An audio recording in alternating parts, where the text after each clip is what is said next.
Hey everybody, and welcome to episode 5 of the Afterthoughts. I am one of your main 4 hosts, Grape Soda Brian, and I'm joined here with my wonderful other hosts, Alex, Zach, and Eric. Say hi, guys. Hello. What's up? Today, I figured a good, fun topic for us to discuss would be some distasteful experiments.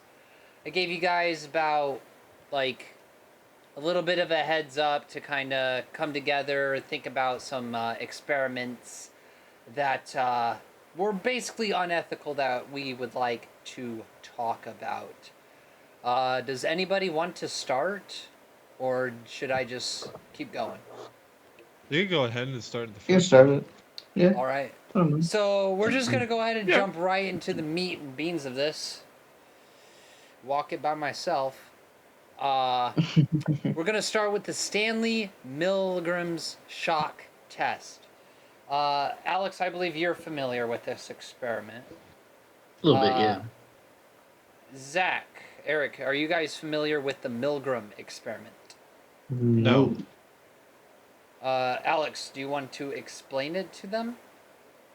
So if memory serves me right, there were these scientists that took people in that volunteered, and they would hear, they'd be put into an environment where they would hear a person on the other side of a wall screaming every time they pushed a button, assuming they got shocked by pushing the button. And then there was basically they were told to push the button by an authority figure, and they said, there was this authority figure that was reassuring them and saying, like, it's okay, don't worry They about deserve it or the guy, something. don't worry about the screaming guy on the other side, he's okay. And then, like, just be like, keep pushing the button. And it turns out, like, there was no actually anybody getting hurt in the total experiment, but it was just the thought that people could be pushed to do that by an authority figure. From what I understand, Yes. is the It is strictly about the idea of obedience to authority. How far are you willing to go against your own morals and ethics just because someone in a higher position told you to? So let's just go ahead and kind of get into this.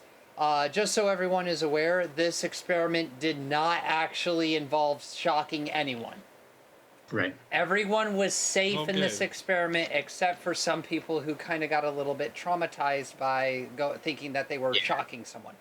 PTSD. So, yeah. August 7th, 1961, a series of social psychology experiments were conducted by Yale University psychologist Stanley Milgram, who intended to measure the willingness of study participants to obey an authority figure who instructed them to perform acts conflicting with their personal conscience. The experiments unexpectedly found that a very high proportion of subjects would fully obey the instructions, with every participant going up to 300 volts. That is very painful if you are not aware. That hurts. Well, Getting no shocked by kidding. 300 volts. And 65 of participants went all the way up to 450 volts, which was the max voltage. Yeah. So So they had like a They got pressured. Yes, over half these people went full force shock. And I believe in some of them, they were actually given the chance as to how much shock they're supposed to give them. Also, maybe one little extra tidbit here is that the person doing the yelling behind the other side of the screen was like kind of like a good paid actor, right? Yeah, So they yeah. were. Oh. I'm doing a Discord thing right now, but I can be there in a minute if you need it. But yeah, yeah, it was just kind of interesting how like he progressively got more and more like screaming. Like he would start off, like they would often start off be like, this kind of hurts, this is uncomfortable, and then it'd be like full on screaming. Oh God. Yeah. It hurts. Yeah. God, stop. In a later version of the experiment, the person that was getting shocked, the actor, would eventually plead for mercy and would yell that he has a heart condition and that performing these actions on him could lead to his death. And I believe they still went through with it. At some point prior to the actual test, the teacher was given a sample electric shock from the electroshock generator in order to experience firsthand what the shock that the learner would supposedly receive during the experiment would feel like, which is messed up. Right. So the people... Wait, so he was the only one who actually got shocked? No. The people that were administering the shocks got a very small shock at first, so that way they would also understand how painful it is. Okay. And So still over half of them went to max voltage. Wow. Which is messed Because up. they were told to. Yes, because they were told to. Why do you think so much of America is blind? It's because we're being told to believe things and being told that this is right and this is wrong. Become a free thinker. Think for yourself. It's the best thing you can do. But yeah, so there's that. That's great. Whoa, hold up. We will pay you $4 for 1 hour of your time. That's the equivalent of $42 today. Per hour.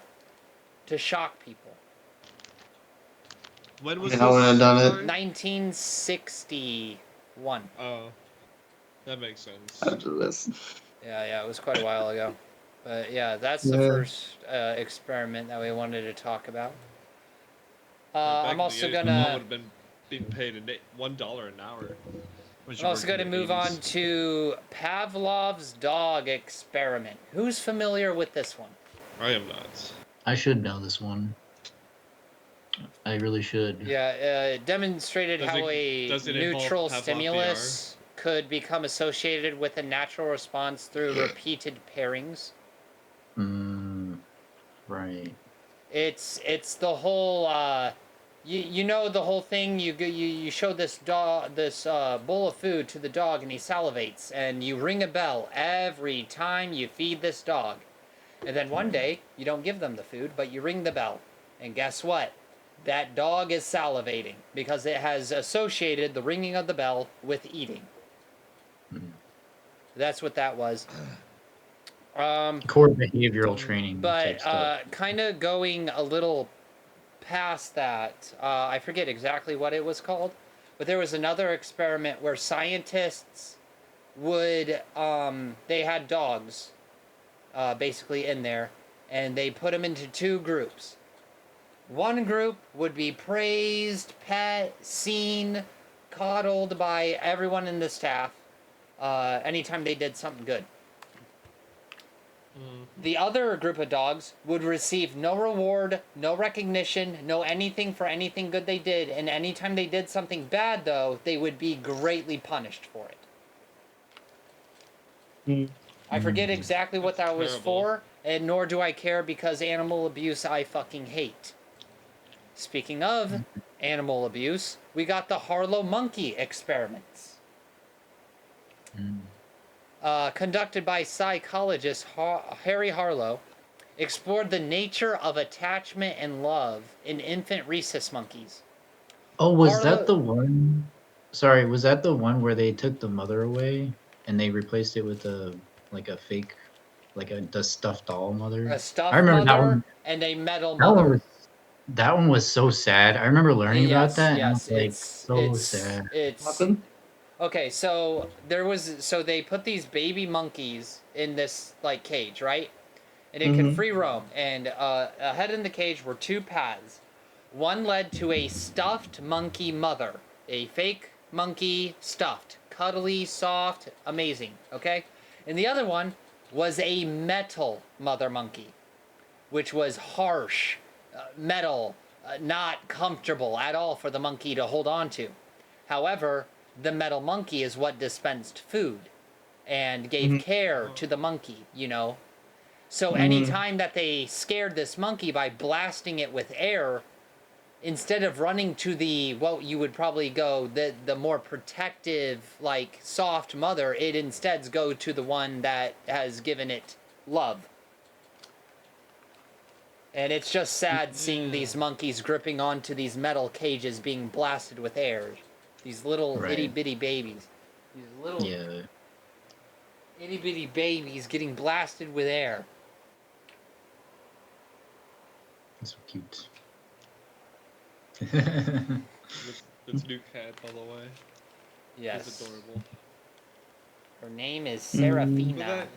I mean, while it is sad, it kind of makes sense because the metal monkey that does so much more than just a stuffed animal. Yep. But would be the metal one would be the better caretaker because that stuffed monkey is just sitting there. Yeah. Oh, sorry. Yeah. Hang on. Doing nothing. Hang on. I gave you the wrong ending. My bad. Harlow's Okay. research challenged the prevailing belief that attachment was solely based on the satisfaction of basic needs like feeding. He demonstrated that infant monkeys preferred and spent significantly more time with a soft cloth surrogate mother over a wire surrogate mother that provided food, highlighting the importance of contact comfort in the development of emotional bonds. But they would blast these monkeys with air, though. Wait, so they prefer the real mother? Yeah, Soft cloth I mother, think they're yeah. trying to make the correlation between the soft Bro! effect. He also raised babies in complete social isolation. Social withdrawal, aggression, and self-harm is what happened to the monkeys. That's horrible. Bro. Yeah, fuck this guy. You know what? Fuck you, Harry Harlow. Oh, these pictures, dude, they just make me so sad. Shall we move on? So the experiment was called? It's Sure. called the Harlow Monkey Experiment. This guy looked like he touched the monkeys inappropriately. Is this guy alive still? I need to know. I hope not. Same. He died in 1981 Well, good. in Tucson, Arizona. I wonder. Did he ever get caught doing this? Huh? Did the guy that did the experiment? Did he ever get caught? Bro, he was paid to do it. Oh, yeah, you're right. He did the experiment, was probably given money to do so. That's what they do. It's like, hey, give me money so I can buy monkeys and torture them for science. And another animal abuse experiment. Got two more for you guys. Two more, alright, of animal related. And then, Zach, you can talk about mind control. Cool. So, we also got the story of Margaret Howe Lovett. I think it's Lovett or Lovett. Margaret Howe Lovett. But the basically she had a role in the dolphinarium.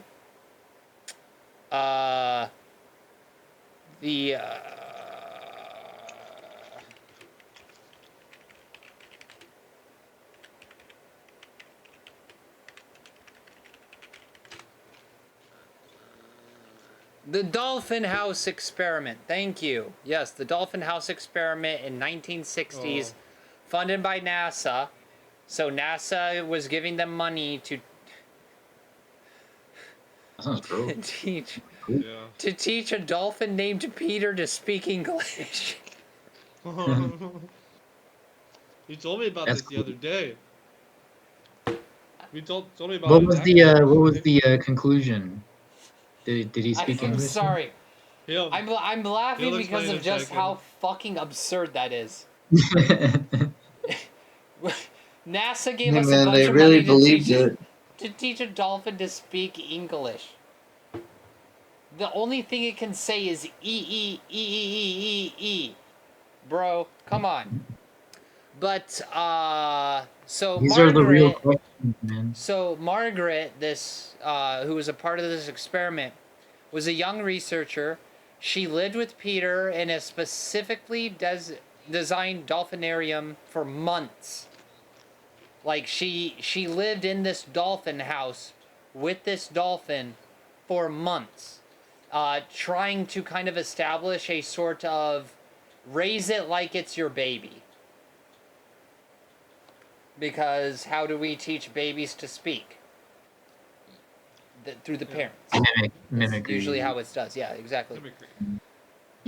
So, the goal of the project was that NASA funded it to teach Peter, a bottlenose dolphin, to speak English in hopes of unlocking interspecies communication. They just said they had to speak Yes. English. They didn't say you had to Yes. understand English. The approach. So Margaret lived with the dolphinarium alongside Peter, creating a unique, intimate living environment. The goal was to I immerse feel like Peter. it would make a lot more sense if they were tasked to make it understand English. Because making it speak is a little excessive. Right, exactly. It's just really hard. But Like who's gonna fund this? But the main goal was to Like basically. why is NASA funding this? I don't know. Yeah. It was Soviets. It was probably because of the Soviets. All right. We gotta get ahead. This is this is vital. This was They thought it'd be a 1965. funny project. This It's was. the 60s. What do you expect? Yeah, I love it's the I love that 60s. somebody like signed off on this. I love that somebody was like, yeah, Yeah. let's do this. Yeah, but This here's is good. where it gets great. Here's where it gets great. This is where it is amazing. So the entire goal was basically to immerse Peter in human language and behavior, much like a mother and a child. However, intimate living arrangements, and by intimate, I do mean intimate, as Margaret would make the decision to sexually gratify Peter by basically, jerking the dolphin off. By jerking the wing. Dang, these dang dolphins, dude. Yeah, and then there was. It's actually pretty common for Sorry. dolphins to be funny. Yeah. That was bad. And then, was it also Peter?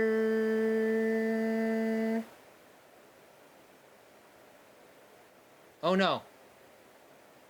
Uh-oh. Uh-oh. You good? Maybe not. My entire PC just froze. Yeah, I saw you. Oh I saw no. your screens turn off. It says I'm still recording though. Let me. Wow, okay, this is not good. Give me a second. Just in I'll be case, right back hello with- everybody, welcome to the Afterthoughts. Just in case, Yo. first Well, I would got check fucked. that. I was about to say, check the first recording real quick, see if it went through just fine. Quick bathroom. Yeah, Okay. it did. It did. We good. Okay. Cause she Margaret gave like feedback when people were talking like, why'd you jerk off a dolphin? Her response was, I wasn't uncomfortable with it as long as it wasn't rough.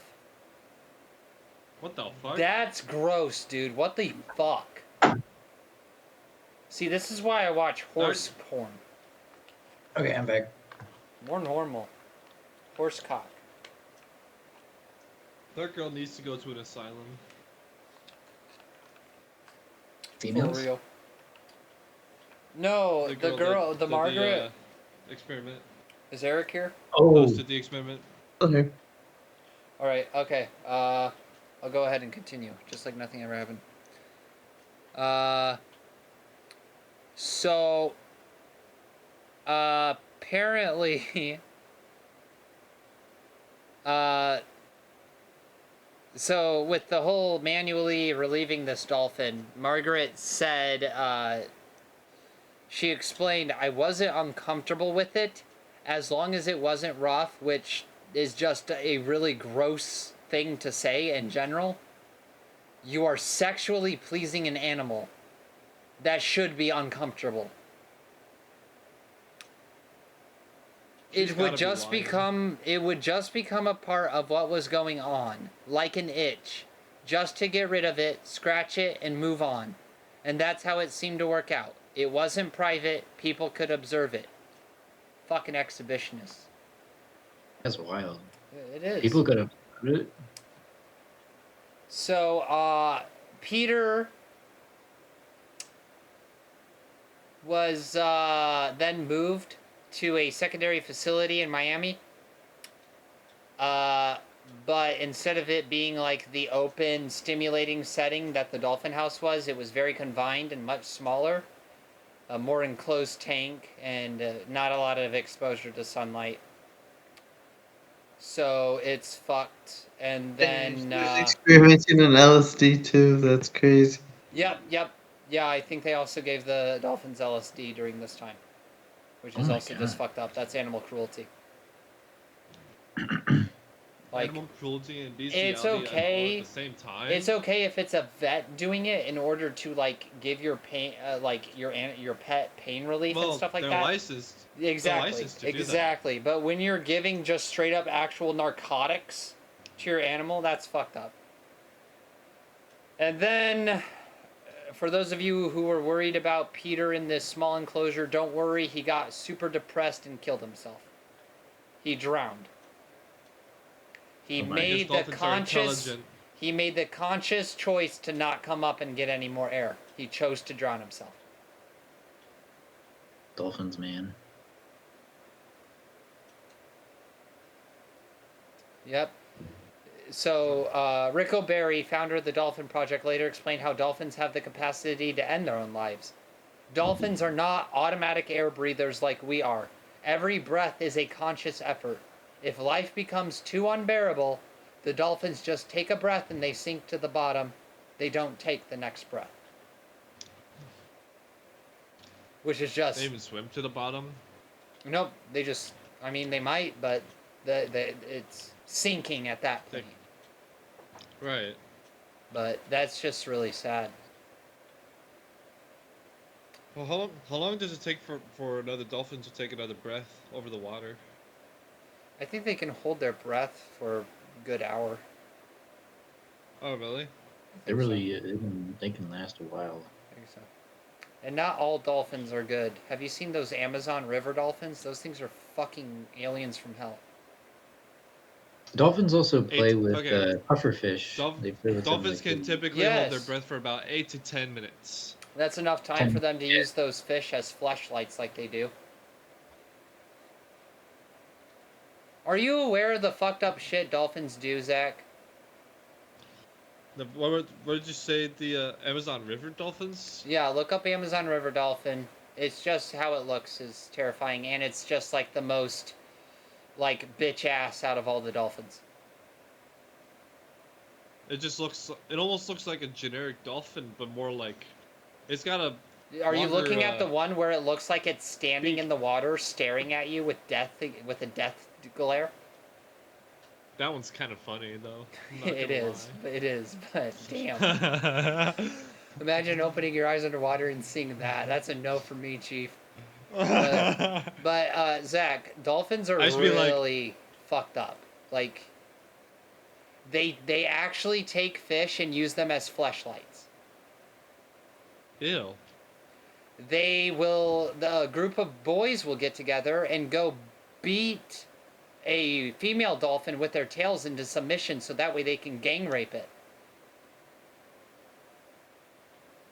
That's... Yep. That's... Dolphins rape. And it is rape. It is not for procreation purposes. Dolphins are one of the only other animals other than humans that get pleasure from sex. That's why that woman was able to manually relieve this dolphin. Dolphins can just get horny, and they just want to fuck, you know?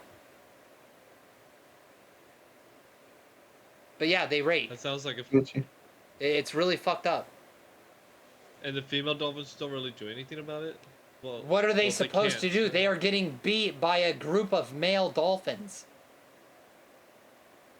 That's just fucked. Like, imagine you are being that just leaves me speechless. Imagine you are constantly being shoved to the ground by 6 guys. How are you supposed to get out of that? There's no way to recover from that, honestly. I will never financially recover. I'm not. It's just dude. Dolphins are messed up. That's pretty fucked. Yeah. I highly suggest. I mean, I love dolphins. Don't get me wrong, but man, some of the shit they do is so fun. And then the last animal experiment I want to talk about before we let Zach take on MK Ultra is Rat City. You guys familiar with Rat City? Nope. I was so happy that Rick and Morty brought it up in one of their latest episodes. Like I gotta watch that. like Rat City, Rick. Rat City. No, Rat City's a place. Wait, what is it? No, Rat Utopia. Rat Utopia. This one was fun.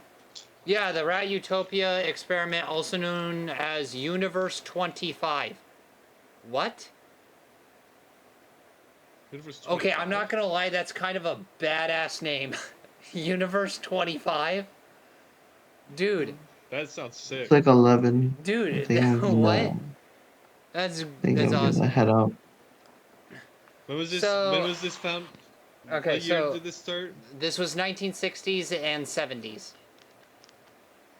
If they're So- coming up with a name like that, they just have a dude. raise for that. It's pretty late, man. I'm gonna head out. Oh, all right. It was nice to have you here at least for a little bit, Eric. Yeah, I mean, it's been like 2 hours now. Fair enough. All right, you have a good one. You have a Yeah. good one. Peace. So if you want, you can look up Universe 25 or Rat Utopia, and you can see pictures of it.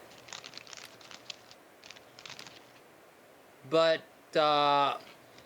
what it was like 4 quadrants separated, and it was behavior studies focusing on the effects of extreme population density.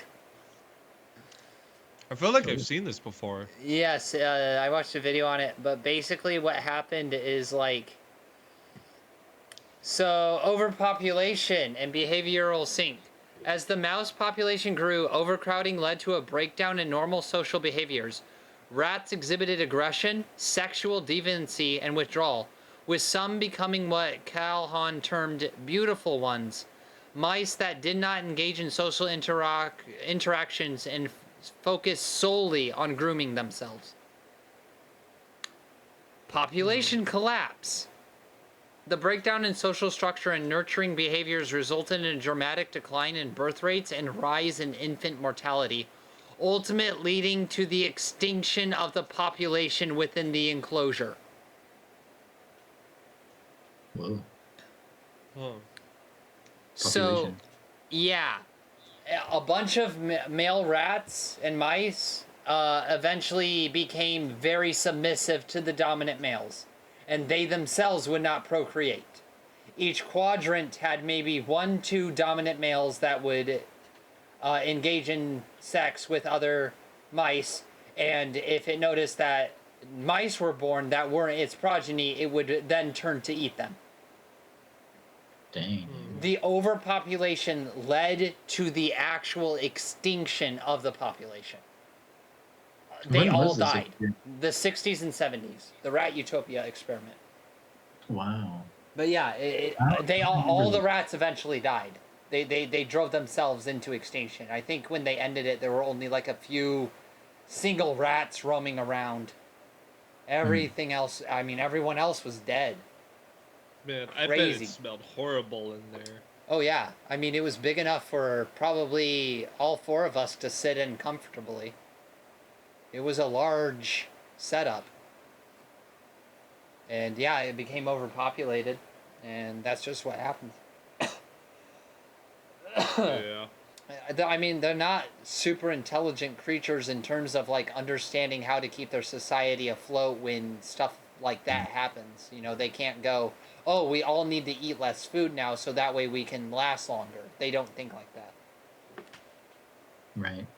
And some people could argue that the scientists putting them in a certain enclosure could be seen as like a type of cruelty or a moral Oh, ambiguous. absolutely, absolutely. Because I mean, I don't know. I already don't like the fact that you can buy mice to feed snakes, but at the same time, what else are you gonna feed snakes? Yeah. I understand the circle of life, but yeah, I don't know. What are your guys' thoughts on animals in science experiments? Uh, animal, It's a tough animal one. cruelty is not a fucking joke. Well, yeah, it's definitely not, and it should They're be not- taken seriously. But at the same time, you also have to understand that we have gotten a lot of forwarding in like medicine, the fields of medicine, for example, but from our experiments with animals. Yeah, Not we all of our made- experiments that is true. are We made cruel, we may but have like gotten some. We may have learned some things from them. That is for sure true. But like in the end, it just well, even after learning about it, it just feels like it's just a horrible feeling. you know they can get like you go through. that like these scientists that do experiments with rats that they can order like how they want the rat to be, right? Like they can actually custom order glow in the dark rats. Sounds about Why? right. So Yeah, my question. Nobody My cares question. for mice or rats. Huh? Nobody really cares for mice or rats anyway, right? Rats Some are people. seen as more disgusting, larger vermin, while mice are seen as cuter, smaller creatures. Yeah, some people like mice as like a Right, hamster. but they invade our houses. Well, mice do. But they both Yeah. do. And I mean, just people think, like all and sorts rats of are a people. lot larger and are more capable of just dealing more damage to your house and Some stuff. people like spiders, bro. Yeah, I have a few spiders in That's my true. house. There's probably one in this room on the wall or ceiling somewhere. There. There's one right there. And I saw one like it's like a jumping spider. Oh, there's a jumping spider somewhere. Kind of. I guess it's a big Yeah, and then like all outside, we are surrounding by orb weavers. Like you can't look at any part of the house without seeing an orb weaver. It's crazy. Hmm. Yeah, I think there were 8 of them setting webs just on the front porch. Just the front porch. I've seen so many daddy longlegs at work just chilling on the sidewalk. Daddy Longlegs. Yeah, You mean- those. You mean the huntsman spider, which isn't a spider? Is that what they're called? The huntsman spider, yes. Or no, harvestman. Harvestman. Sorry, harvestman.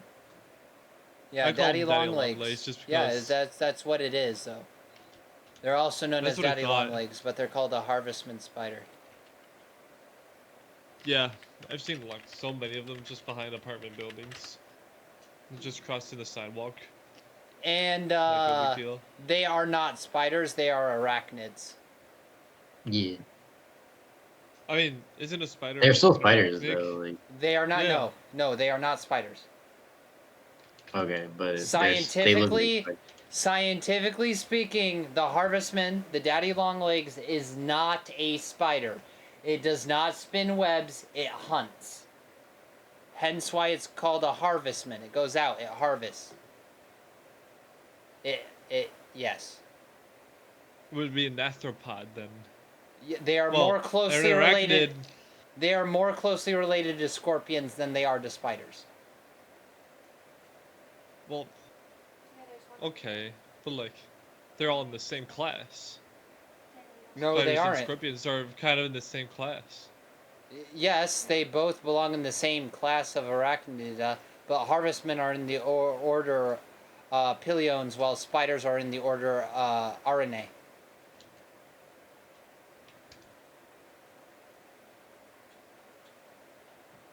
Here's another thing though, back to your original point about like what I think about kind of animal cruelty.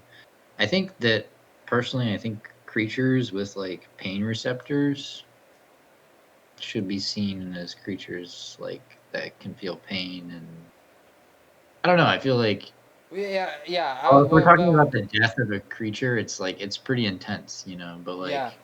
You also got to survive, right? What I You was gotta gonna eat. ask earlier is if they can get glow-in-the-dark mice and mice with whatever cancer they want it to have, why can't they make a rat or mouse, clone it, and it's perfectly content with being experimented on?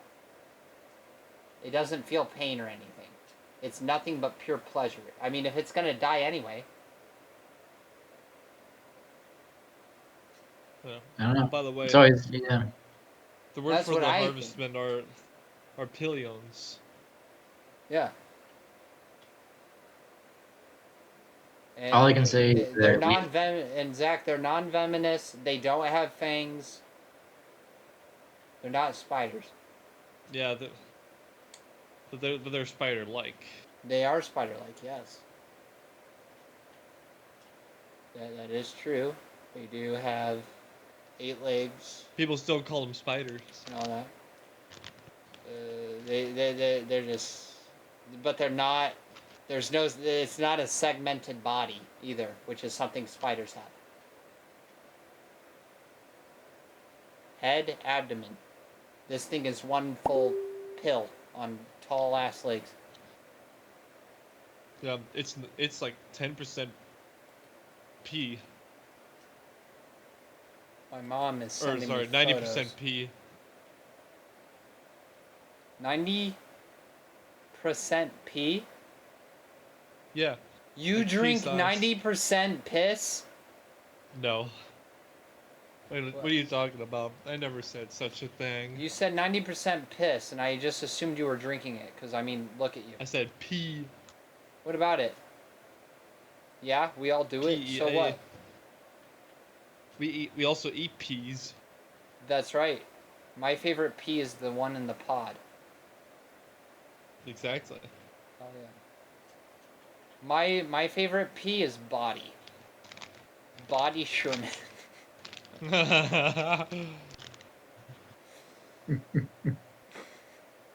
man. All right. Go ahead and take us away with MK Ultra, Zach. Yes, sir. So, April 10th. Well, yeah, this took place in the 50s. I think the guy's name was Alan Dulles. He was the newly appointed director of the CIA at the time. I think he was the one who started the experiment called MK Ultra, where he would take soldiers, some I think some prostitutes, and even some criminals. They My will favorite. put them. Yeah, they will put them under a drug which was called LSD, and that was when LSD became more introduced into the United States. Yeah, they gave them the drug, dosed them, and that drug kind of like. Hold on a second. Did it open your third eye? I want you to take a guess, Alex. No. How many people So today do you basically know have what- their third eye open? So basically, what the drug did was open a path for mind control in a way, and so basically, this subject will do something, and then Yep. Mother horse eyes. maybe a few things from they'll do something for a while, then maybe pass out, then wake Yep. back up, then Yep. then And mother the horse eyes. scientist will. Then the other guy will tell him, hey, you like masturbated like 5 times. I'm like, oh, I don't remember that. Dude, that happened to me actually. Did it really? Yeah, I had a bunch of LSD, and I have random flashes of me just like really yanking it. No, you're not being for real, are you? No, I'm being for real. I'm not proud of it. It's not a moment I'm proud of, but yes. It was just breaks in the memory. I just wake up one morning, I'm like, dude, what the fuck happened? And I'm just trying to remember, and there's like just 2 different instances where I'm just like jacking off. I don't know. Both times I was soft, so I don't think anything like really happened. Yeah. I think. Oh no, but yeah. But I think it was one specific. I think it was one specific But yeah, guy. they have them take the LSD, and that's what lets them build the flesh portals, and then they see Mother Horse Eyes. I guess something like that. Right? You don't know what I'm talking about. No. That's upsetting. It's creepy pasta. Whatever it is, it's wild. Oh, I forgot to mention. mention. So good. I forgot to mention that this also took place in Switzerland, and what this guy did. Wow. The Swiss did this No. initially. Then it got brought into the United States. Well, They were onto something. but some weird shit. isn't the American government supposed to be behind all the fucked up shit? Or at least I Nazi don't know. Germany? But you wanna know what this guy did to get these guys high on this LSD? So He let's just say went the up and was like, prostitutes- "Take this," right? No. So what he did, he would drink when he was doing this experiment. So say if he invited a prostitute over in the same room, he would drug her drink, and put that LSD in it. They would both drink it. He'll drink his drink, whatever. Stuff like that. And Bro, then that's she'd fucked up. That's experience like, the weirdest trip. bro, that's what Bill Cosby did. You can't do Basically. that. You shouldn't be doing that. Yeah, this was. I'm pretty sure this whole Barbecue thing. sauce. I don't know. None of you are laughing at my jokes, and I hate you both for it. Hey, we laughed at a few of them, like. I during this said whole, just like Bill episode. Cosby. Our national treasure, Bill Cosby. And America's dad. I was agreeing with your statement. America's dad, Bill Cosby. Want some barbecue sauce? He used to put things in people's drinks. I don't know what. I passed out before I could recognize what it was, but I know he did it. I've never seen. I've hardly ever seen American Dad, so. I also Zach, have hardly seen. I hate you both. I hate you both. I have seen Family Guy. No, I have seen Family Guy too. that Seth MacFarlane guy. Yeah, I've seen the Orville. What about it? Seth MacFarlane's brother. Hang on, who's Seth MacFarlane's brother? Joe. Joe McFarlane. It says Rachel MacFarlane. That's a brother. Yeah. Dude.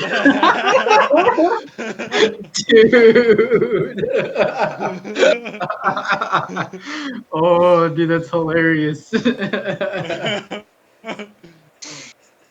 Dude. Hilarious. That's a good one. No way, dog. Bro. Dude. That's so good. That's so good. Bro, that's amazing. Dude. That's an AI overview too. That's hilarious. Yeah, that's good.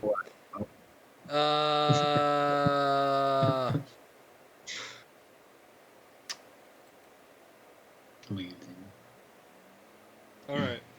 Anyway, that's all I got for MK Ultra. I didn't explain it very well, but. Do you believe MK Ultra's real? Like. Well, not. Like well, people did that.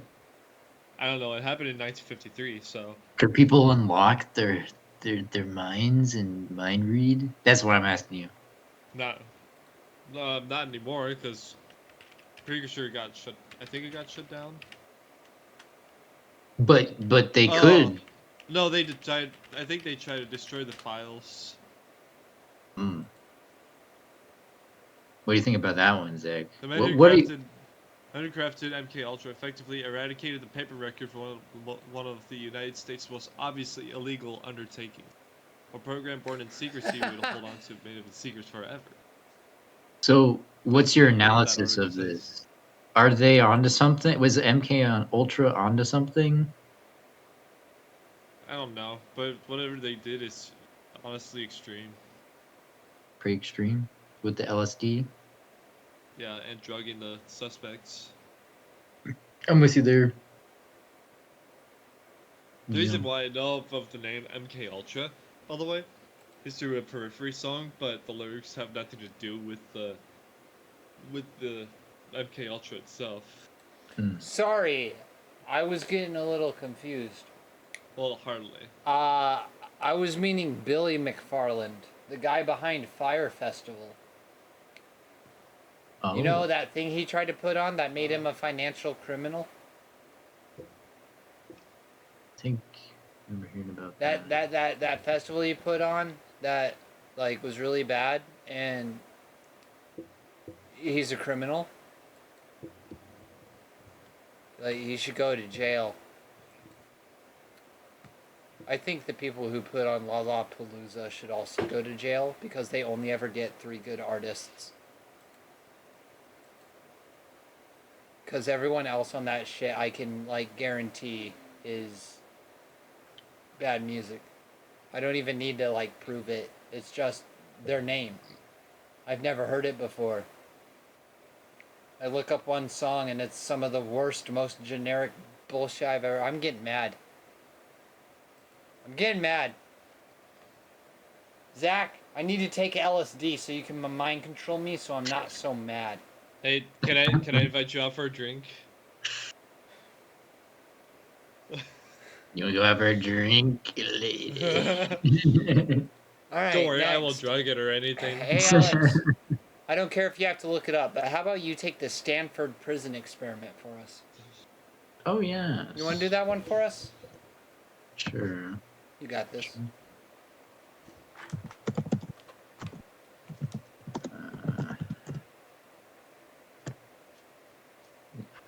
Yes. So I remember, basically, they got a group of people together, and they were like, "Okay, some of you have to be guards." I can't be drinking this while I'm pregnant, guys. Continue. You're pregnant? I'm You pregnant. Pregnant? Yeah, I'm pregnant. You're pregnant? Yeah, pregnant. Dang. How many? So, in 7.5.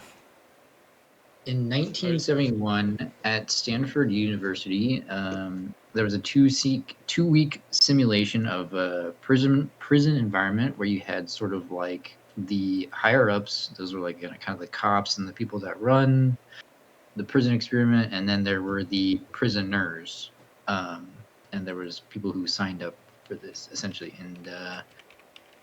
And let's see.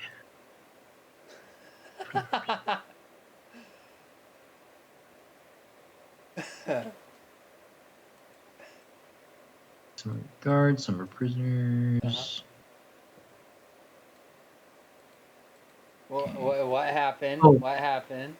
During the next 5 days, they were so what they discovered is that these people that were being the guards and the prisoner. And just so you were guys treating- know, just so the viewers are aware, before this experiment started, these were all friends. Like, they were all Right. in the same like class together. So school friends. Think of it like that. You and your whole class are put into this experiment. Half are prisoners, half are jailers or police. Yeah, they were Criminals? fairly familiar with each other. So half were guards and half were prisoners. And the guards, we found out that like the guards started just kind of treating the prisoners like irrationally and like bad for no reason in particular. Yep. Don't they all? Well, it just kind of started like a little bit, and then it became chaotic. Yeah. It started out really like minimal. Like, you get a slap on the wrist or go to solitary confinement for a 15 minutes, stuff like that. Something that's like, okay, fine, I get it. I was being an ass. Okay, I'll go take my punishment. And then it evolved into, oh, you don't get food for the rest of the day. We're gonna take away your bed. You get to get hosed down. Just really yes, terrible. deplorable shit. And like Alex said, it was supposed to last 2 weeks. Notice how he said over the next 5 days. Mhm. It didn't even last a full week. It got terminated It was shut early down. because of the neglect that the prisoners were facing. Yep. But before, again, that's a good point you made before that, Wouldn't have some of those Brian, prisoners because deserved it though? no, because these were all just normal people, right? And they were all just friends. And like, again, this is an experiment. They weren't actually prisoners. They weren't Exactly, yeah. actually guards. It's These the were just corruption. It's the people. corruption of power. Yeah, That it's makes more to sense. it's I'm to sorry. demonstrate how, like, when you're in that position, like, you can like have one. You're not really checked. The if you're in the position and you're unchecked, Exactly. it can devolve very quickly, essentially. I'm in charge. I get to decide what happens, and the more often you're given that opportunity, the more likely you're going to start abusing it. Absolute power corrupts absolutely. There is a reason why that is a quote and why it is 100% fact. Absolute power given to anyone will corrupt them absolutely. You cannot have absolute power and be deemed as a good person in societal standards. It's not possible. That's why communism fails. Dictators, they become corrupt with their power and end up having their whole country starve. Yeah. I think society works on a certain couple It's ways. sickening. It's really sickening. But yeah. So yeah, that's kind of the outline of the experiment.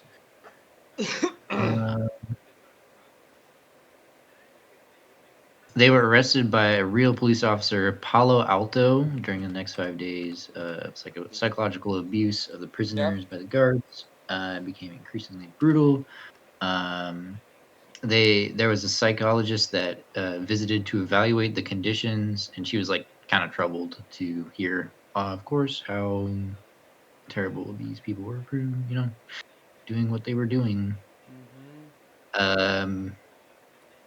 This experiment has been referenced and critiqued as an example of unethical psychological experiments and the harm inflicted on participants in this and other experiments during the post-World War II era. Promoted American universities to improve their ethical requirements. Yeah, so like hopefully in all of this, we figured out, let's try to not do that and figure out why people are doing this and behave these ways. But yeah, these are really things we should understand and study, because we want to try to be accounting for it if we can. So All right. What are your guys? Anyway. What do you guys? What are your afterthoughts on afterthought experiments? Huh? Like the trolley problem? Oh, the trolley problem? Yeah, thought experiments. I see. Yeah, we can move on if you want to segue into that. Sounds good. Okay. Trolley problem. Trolley you want problem. Me to start?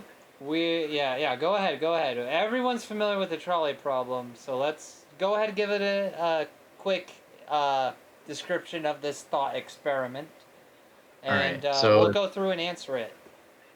So I think the original scenario is something like you have a trolley or like a train on tracks, and then there's a divergence in the road, and there's like a switch on the tracks, and you can see it's heading towards a person who's tied up on the tracks. One person. Or sorry, no. It's 5 people. It's 5 people on the track, and they're all tied up on the track. And there's another person on the other path, right? Yep. Just one person though, not 5 people. So on one side, it's going towards the 5, and you have the chance with the switch. You can diverge it to the 1, right? Mhm. And save 4 people, right? Weird math, right? And just to shortcut this little problem, we're not going into the whole hypotheticals of, well, what if you untie them fast enough? No, we're going in this face value. No, well, what if you do this, or what if you do that? We're not. No, that's stupid. Yeah, it's like a thought experiment that assumes that like you don't have any other control over Exactly. anything else other than the switch, Exactly. essentially. So Exactly. do you pull the Because lever? at that point it defeats the whole purpose of the thought experiment. It's to make you would think, think, under these circumstances, what would you do? right? And you would think if you're a rational being, right, that any rational agent would pull the lever and save those 4 people, right? But some 5. people, I mean, or 5, yeah. Well, one person's still getting wrecked in the end, right? So Yeah, you're saving, but it's heading towards 5 people, and if you switch it, it heads on to a different branch line, which only yeah, has 1 person type. yeah, that's true, But But it really doesn't matter. There's more people on one line and only 1 person on the other. And the right, idea is, your 2 options is A, choose to do nothing, which some people say is not getting involved. Therefore, you are not the direct cause of these 5 people dying. Your other but you have option, free will. free will, exactly. You also have the option to pull the lever. However, that does directly put you as the reason for why that The 1 person died. influence. Your Yeah. cause led to the effect of him dying. However, your cause of not doing anything, which shouldn't have an effect, results in the 5 people dying because that was already like a predetermined setup. The train is already going towards those 5 people. Whether you were there or not would not change that circumstance. Which is why I So it's believe. Which is so why the I believe pulling the philosopher. lever. Which is why, like, no, I'm not pulling that lever. Well, the philosopher would say that if you're any sort of moral agent, you'd pull the lever and Yes. and save those 5 people. Of If course. you're a human, right? And now if you're like, Of course.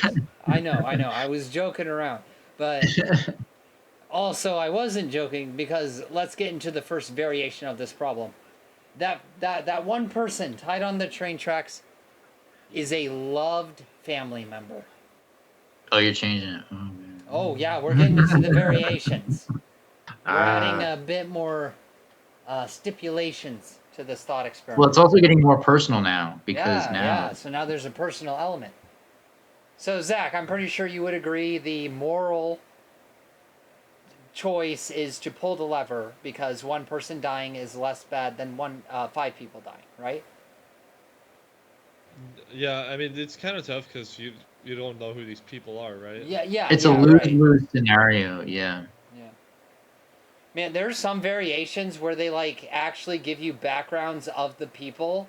And like all 5 of the people on the train track are like petty criminals, and the 1 person on the track is like a just the best Samaritan you could ever ask for. And it's like, well, at that point, petty criminals or a good person? Who am I okay keeping around? Like it.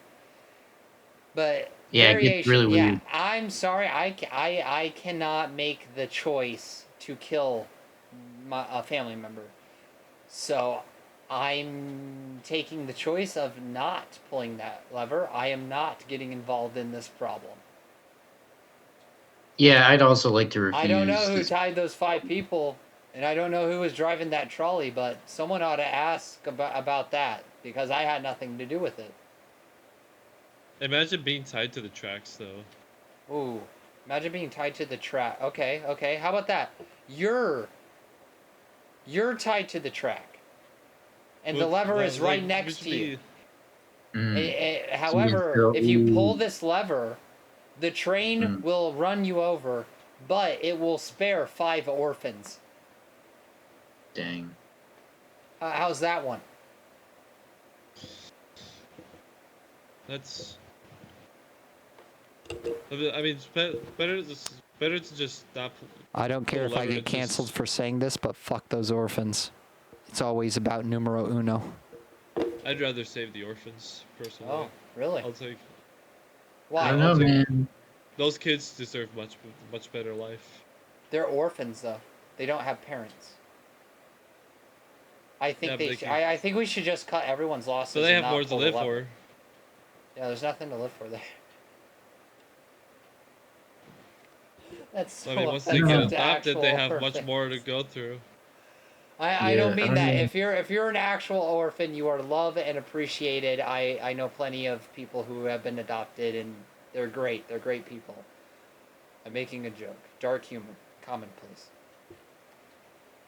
Okay? Yeah, I don't know.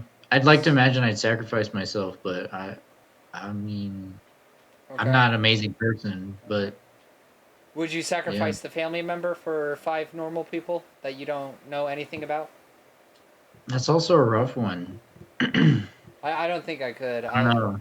No. I don't think I could either. It's hard because it's like, yeah, that's a rough one, man. I don't know. The trolley problem's always been a weird problem for me, like thinking about it. But anyhow, it's Okay. it's a really thought experiment. This is a fun variation. Oh, sorry. There's one before that. Okay. So there's only one set of tracks. This trolley is going down one track, and there's 5 people tied to this line. Okay? Okay? Mm. However, there is a very large person standing next to the tracks. And if you make the choice to push this person into the tracks, it will stop the train from running over the 5 people, but it will kill this heavy person. Do you push them? This is not you changing tracks. You are directly pushing this man in front of an oncoming train to save 5 people. Do you do it? That's assuming I even have the strength to push this massive guy. No, noticing how obese some people are in America, I agree. But let's say we could push them. Oh, okay. I'm getting my truck. Dude, I'm with you there, Zach. All right, I'm getting out of here, dude. I'm done, dude. I'm getting my truck. But I'm running him over myself. Jeez, dude. Yeah, I got my push, chain horn. I'd push them in and then say, thank you, your unhealthy choices helped people for once. Okay, variation number 3. You are a surgeon. I am a surgeon. Dr. White. I am a surgeon. I am a virgin. You have a patient on your surgical table for a routine surgery. All right, so you got to perform surgery on this patient. However, you notice that this patient of yours has organs that are compatible to several individuals needing transplants within your very own hospital. If you harvest this person's organs, you can save 5 people who desperately need those transplants. But you will kill your patient. What do you do? Guy comes in for surgery, and then you Wait, open him alive, up. right? Yes, he's still alive, but you open him up. You're performing surgery, and you notice, oh shit. Can I ask him for permission? He's got lungs. No, he will not survive the process. He's gonna die. He's got The patient's If gonna he's die. dying either way, then I might as well give the organs he's to the got, other 5 people. he's like, I need these organs to go to these other people. It will save their lives. And we're not worrying about complications of the body rejecting a foreign organ, because that does happen, but we're not worrying about that. We're saying that this goes without a hitch. You would absolutely 100% guarantee save these 5 people, but you would kill this patient that you're performing surgery on. Do you do it or not? No, what I'm trying to ask is, like, is the patient alive prior to taking the parts out? Yes. Okay. If you harvest the can organs... I ask him for permission? I don't think that's a part of the problem, because what you're asking is, hey, can I take these organs from you? By the way, me taking these organs from you will result in your death. Yeah, but you could also say that you're gonna die anyway. Regardless. Yeah, but that's adding a bunch of stipulations that aren't a part of the problem. Like I said, we're not talking about those problems. We're taking it at But face value. is the patient gonna die if If you regardless? okay, he is in for a routine surgery. If you do not harvest the organs, he survives. You completed his surgery that he needed done to help him. He's good. Okay. But if you take the organs to save 5 people in your hospital, he will die. Because you're taking those organs that he needs to live to give to other people. Well, I would say that changes my mind a little bit because I would say I would keep the guy alive Me too. because unless he is okay with saving 5 people. That's Like what I was otherwise trying to get at.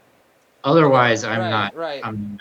yeah. But let's say the ball is purely 100% in your court. Are you do you just like are you even gonna like? Because me, I don't think I would bother with even questioning that choice because I'm not doing that. Like, you know, it's a person that's coming in for help, and as a doctor, a surgeon, I need to help that person.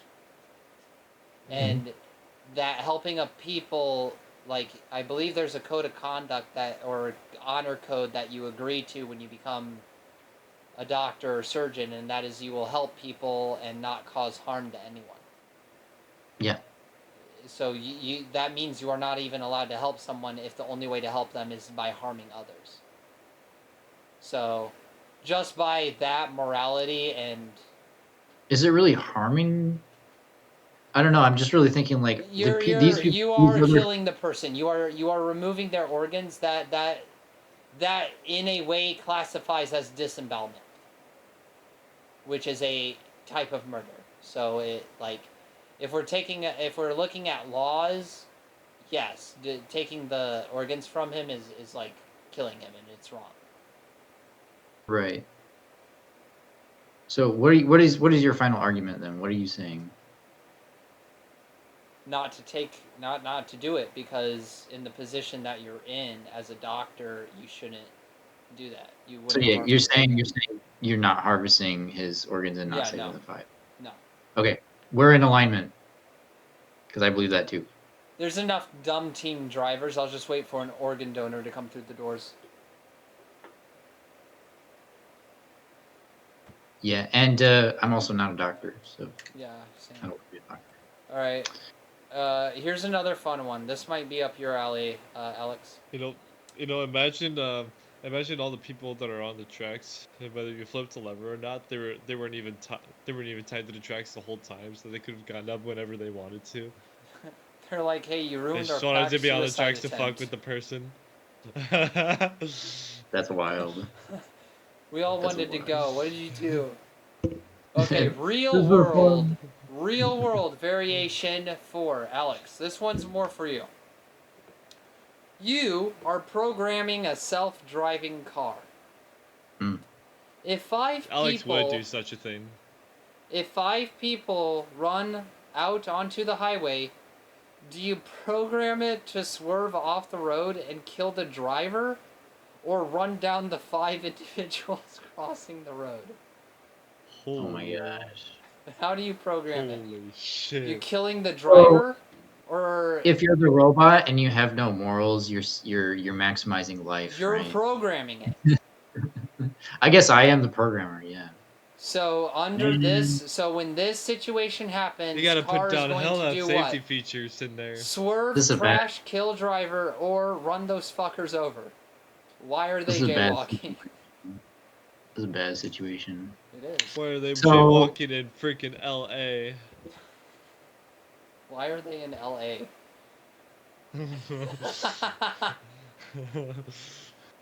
There's no winning here. I don't know. No, there isn't. There's no winning in any situation. I would say I would program it to run the 5 individuals crossing the road, because self-driving cars should already have a feature where the driver can take the wheel and automatically take manual control.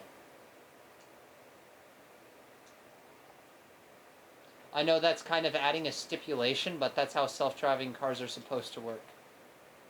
They self-drive until you tell it not to. You know, here's So another that's a Tesla thing. for you. Okay, so these people crossing the road, these 5 people, Yeah. they didn't look both ways. That's right. That's right. That's on them. That's on them.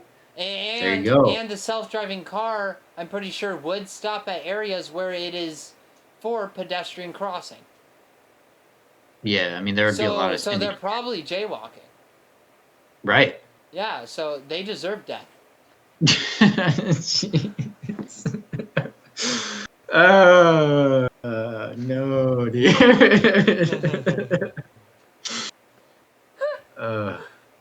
Man, that's some wild stuff, dude. That's Okay. I have jaywalked before. Do I? Am I deserving of death? hey, we're in a small town. The cops don't give a fuck. Right. Thankfully, no AI roboted driving is barreling down the road while I'm jaywalking. Yet. Take this ticket, please. You were jaywalking. Are you familiar with the Parfit's teletransportation $500? problem? The Parfit's teletransportation problem.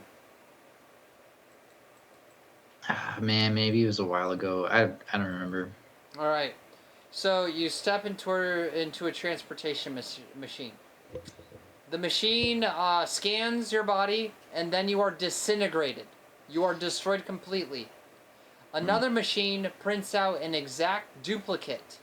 It has the same physical and mental attributes of the original, along with all memories. It is a 1-for-1 copy. And even though I am saying copy, is this copy still you, or is this now a different person? I'll let you guys answer before I answer. So this one for me kind of comes down to like memory. It's kind of weird, like, because kind of what makes a person is like their identity and like memory. So like the only stipulation for me is like if they can remember their thoughts, then yeah, it's them. Okay. But if they cannot, probably not. I don't know, man. Theft is not a joke. Yeah, for People real. suffer from it every year. Yeah, dude. Yeah. So yeah, that's where I'm at. Zach? Same person or different? The clone? It is a copy of you. You step into a teleportation machine. It copies you. You are disintegrated. It then copies you. But it is like your physical attributes, your mental attributes. It is you. Like it is meant to be you. Like it is meant to be you. It would be the same person. Nobody would notice, right? Think of it more as you being disintegrated is not them killing you. It's more of them transporting your atomic arrangement over to this other machine. In the process, unaliving you. I think. But it's taking your atoms. In a way. So I think it's kind of like. I guess in a way for a short period of time you just don't exist fully. It's weird because your heart pumps, right? And so your body's an active process, like because I think at that point, I mean, we're kind of talking about what defines, like, in this hypothetical of how this transportation works. We're kind of now asking, like, what is the definition of being alive or dead if we have this technology? Are you dead during transportation, or are you still alive? Just your atoms are all scattered around. Are you temporarily dead? I would say, yeah. To me, it makes sense that you be temporarily dead and then re-alived, whatever that means. I don't know. All your atoms are put back in the exact same. I am split, though, because the memories part is what's splitting me, because false memories. They are a real thing. They can be implanted.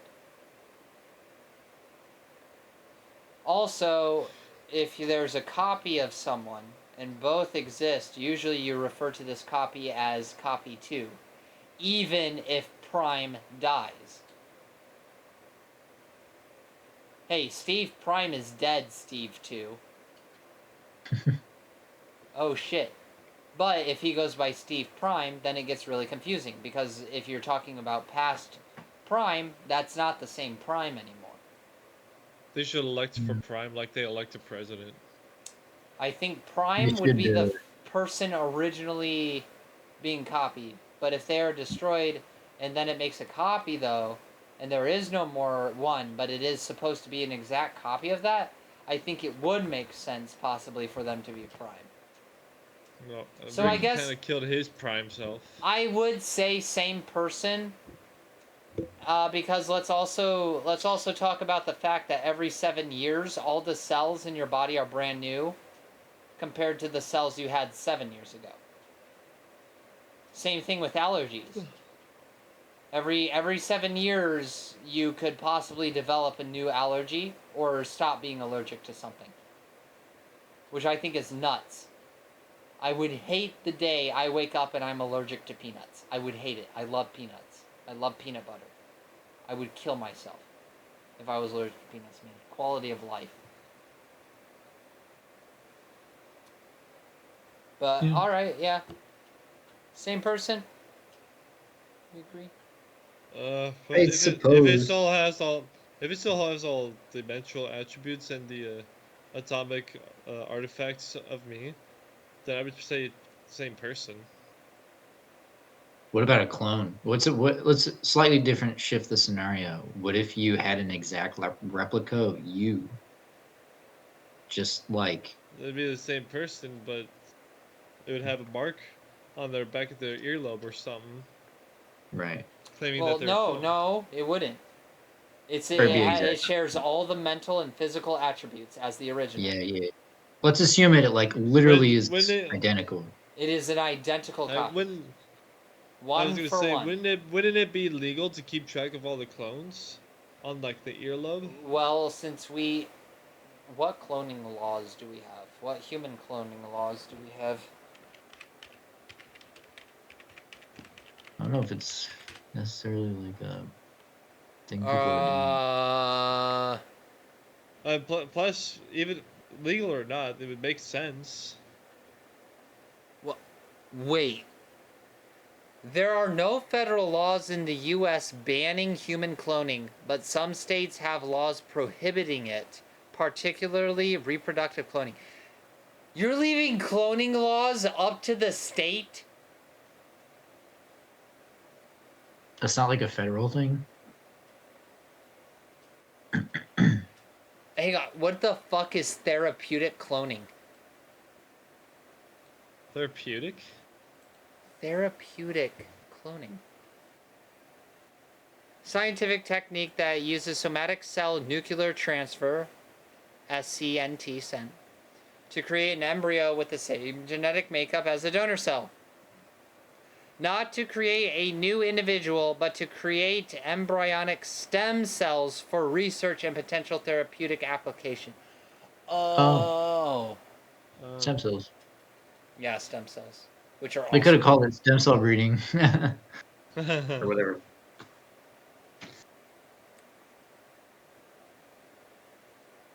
But yeah, what do you think about? There's what also would you do laws that you have to destroy any of the remaining cloned embryos when you're done with it. Can't be hanging on to them stem cells. That's crazy though. But yeah, apparently there are all laws onto it, so I guess it would be up to depending on location. I guess. Yeah. The next thought experiment. You guys ready? A simple surgery. All right. Right. Simple surgery. A little bit of a setup, but we'll get there. You are a doctor in the future. A patient comes into your office with several symptoms, and you quickly identify their ailment, a failing heart. They could potentially die without treatment. In fact, they pass out in your office. Luckily, you know all that is required is a simple surgery in which you can give your patient a synthetic heart and they will be as good as new. No problems, no anything. They will be all good, lickety split. Yet, as you are preparing to take the patient into surgery, a small medical card found in their wallet indicates that for religious reasons, they do not want synthetic organs. However, Ooh. if you do not install the synthetic heart, the patient could die. But if you do, you would be violating their wishes. What do you do? Do you perform Well, the that's just the surgery, whole. or do you let That's them just, die? that's Are just the whole synthetic organs consent. all I have? Huh? Are synthetic organs all I have? Yes. As the doctor? Yep. It's To me, very it's the hard to consent get an argument. actual, like, good heart. It's very hard to get that, That is but true. synthetic heart. Oh, just you wait. The variation makes it a bit harder. Personally, I think that they did it to themselves. If they don't want what they don't want, they don't have to. Yeah, they kind of fucked themselves. All right, look, I gave you a synthetic heart, but it's completely up to you if you want to rip it out. Yeah. You literally go with that. You just be like, Do it okay, yeah, now. Ask for permission later. I save your life. Yeah, you can choose how you feel about it, right? But then people will sue you for that. The doctor. Right. They'll do that. I would say, The yeah, doctor I'd would be say? like, nah. People will do that though. Yeah, they will. So Like, it's oh, kind of like I'm this religion too, and you doing this is very disgusting behavior to me and people of my religion. You should not be a doctor. You should be fired from your job if you're doing shit like this. You don't respect your patient's wishes or orders. Why would you be trusted as a doctor? Stuff like that. right. Yeah. Reputation. Yeah. So it's kind of like a lose-lose in Yeah, a realistic. I would say, I mean, it's on their medical card. Yeah, well, it's a lose No. for them, you know. Yeah, It's I their mean, loss. They asked for the L, so they're going to take it. I think they kind of knew that going in. I don't know, like it'd be kind of dumb to go back on your Plus, if thing. it's within their religious belief that they can't have synthetic organs, even if it were to save their life, I'm pretty sure that means that within that faith and religious context, they are fine dying. Right, that's assumed or that's implied at least by the. At least it is at least implied. If Yeah. for religious reasons they will not get synthetic organs, and that could result in their death, I'm pretty sure they would be fine with it, especially if they are agreeing to go along and have that put on their medical card, because you have the choice on whether or not you want to put that stuff on your medical card or not. Just how you have the option to choose to be an organ donor or not. For example, And I guess at the end of the I day, am you an gotta organ kinda, donor, so I get a little heart and a donor on my driver's license. I guess I have sort of an internal moral thing here is like you gotta respect people's choices no matter how dumb they are, you know? Yeah, Kat just reminded me I'm also not likely to be revived on the table if I am an organ donor, which is also true. Hmm. Doctors and people that are meant to save you are much more incentivized to let you die and take your organs to save more people, because it means they get more money. Yep. Why would we only charge one person for hospital bills when we can charge 10? Yeah, let them What is die. a kidney? Kidneys going for like 100,000 these days or something? Dude, testicles are going for like a lot. Oh my. Yeah, if you Golden donate a balls. testicle, I've You still thought got one about it. left. I've thought You still about got it. one left. I think it's like $140,000. Wow. Okay, so I could just get a vasectomy, then donate them. Yeah, I mean, you just get a free. Well, you donate both your testicles. I mean, that's a free vasectomy. You just got like. Yeah, I was gonna say that's pretty irreversible too. Well, yeah, I mean, you know what you're doing, right? But what? Yeah, it's like just that's pretty good. Pretty good. I mean, if you want kids, that like in the future, that'll be something to consider if you don't want any more. Dude, Well, if you the still got federal level valuation for a testicle is about $98,000. So you get that much in workers' comp if you lose your testicle at work. But if you're in your Minnesota, the state compensation is $3,700. What? no way, That's bullshit. dude. Okay, this needs to be head front news tomorrow. Okay, this is dire, Dude. intense news right now. That's some Jeez. You get bullshit. your ball ripped off and like some sort of no, you get it crushed in a hydraulic press on accident somehow, Welcome to hydraulic press, Daniel. and you get $3,700 in workers' comp. Jeez. One source says 35,000 for a testicle, which is still a good chunk of money. Yeah, But the that's still left, good. That seems a bit that's low. for the left testicle. That is for the left testicle, though. The right Specifically the testicle left? is valued at just under $10,000 because it's not as Why are they varied? Yeah, because that's, your that's left weird. your left testicle is more like dominant, if that makes sense. Let me look up the actual reasoning. Left versus right testicle. The left testicle is the left testicle is Brian just wanted to positioned look up lower testicles. and maybe slightly smaller than the right. The asymmetry is usually due to variations in the length of the spermatic cord and the descent of the testes during development. While variations in size and position are normal, any sudden changes, pain, or lumps should be checked by a doctor. Yep.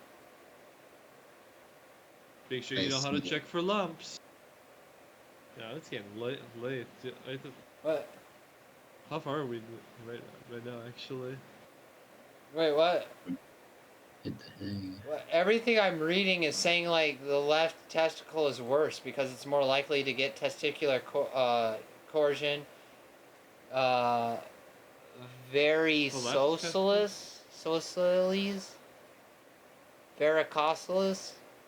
I don't know. Due to the unique anatomy, the left testicular vein has a slightly different path than the right, which can sometimes lead to blood flow issues. Why is it worth more?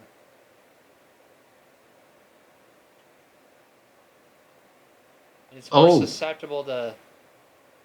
What? Maybe it's worth more because it has issues. So people need it. It's in high demand. Right? Because it fails. Maybe. I don't know. I'm just guessing. Alex, if your left testicle is acting up, you don't get it replaced. No, I'm saying if you lose it. You only need one testicle. Yeah. Testicular cancel, that's... Well, let's say you lose your... Yeah. Also, like, are they your kids? Like, if you have kids? Like, or are they... Like, is it your... like, sperm? I don't know. Oh, you're like, asking if, like, the thing in your ball sack is your kids or you? Because, like, yeah, I guess if you get a replacement, right? Well, here's the thing. A human body cannot begin to develop until a sperm has fertilized an egg. So, no, they are not your children. But, like, yeah, so, like, every time you ejaculate, if you have a testicle replacement... It's child juice. I will say it is child juice. So you couldn't... some ingredients, some baby batter. Milk for the egg. So if you had a testicle milk replacement... for the egg? What? Yeah, what was that? Zach, what are you doing? Milk for the egg. If I we don't ever know. do I don't know. merch, I don't that's know gonna what be our happened to this. first tee. Our first T-shirt is just gonna say "Milk for the egg." That's what you used to make cake, right? Milk and eggs. And a few other things, yes. Yeah, and flour. Yeah. Tell me, how is the flour getting on the egg, huh, Zach? How is flour getting on the egg, huh? If there's flour coming out of your dick, there's a problem.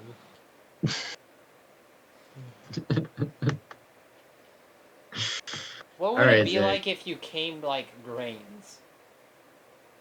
Like it wasn't liquid. It was like pellets of sand. It was just dry.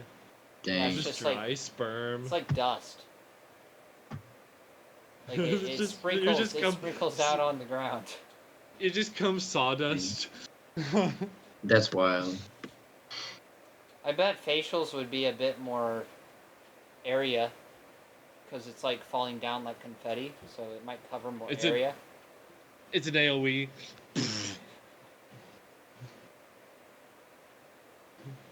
Yeah, dude. Describing cum as an AOE attack. Yeah, it's AOE. It's AOE attack. I gotta defend. I gotta bring out the strategy. Yeah. Which is 1-on-1. It goes at all 4. Okay. Back to the simple But no, surgery. like, I want to understand though. Like, okay, let's say I got in a terrible accident. My testicles are gone. No. I like how we No. went from thought experiments Did your to balls drop there, testicles bud? being gone. But yeah, it's okay. Okay, so like I'm in a car accident.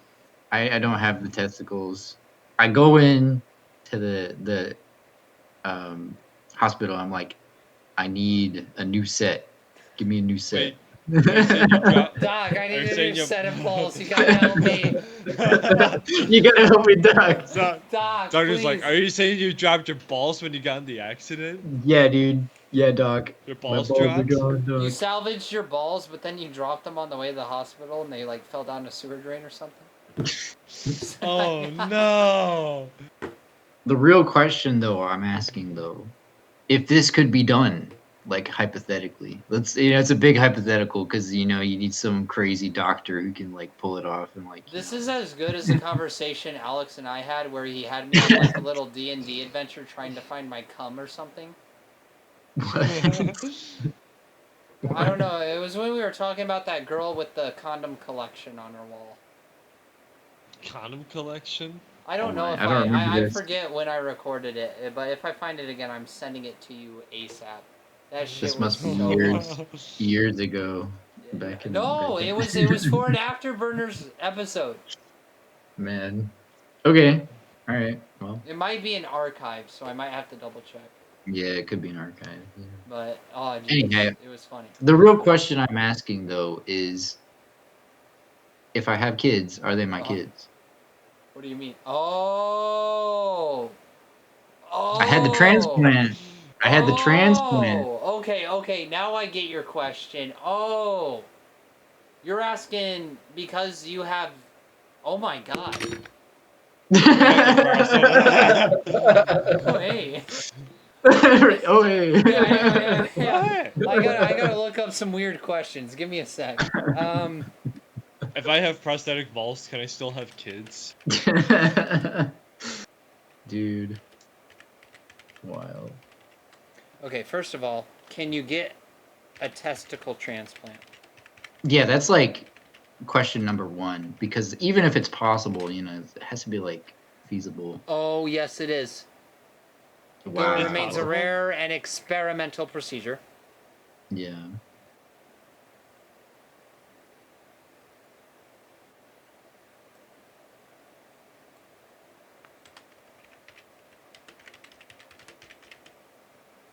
Rare and experimental makes sense. Because who wants to let a doctor play with their balls? Someone who's gay. Sorry. Just messing. No, Which it's is fine, not. Brian. It's not. It's not your biological kid. Oh no! You find out something? I did find out Oh. it is not. No, it is the donor's kid. That's wild. Because sperm is produced by the transplanted testicle. So the DNA Okay. in that sperm comes from the transplanted testicle. Wow. Okay, so that's the That's case. actually kind of evil. What? So if That's you lose great. your balls, you can no longer have, like, Yeah. Your own kids.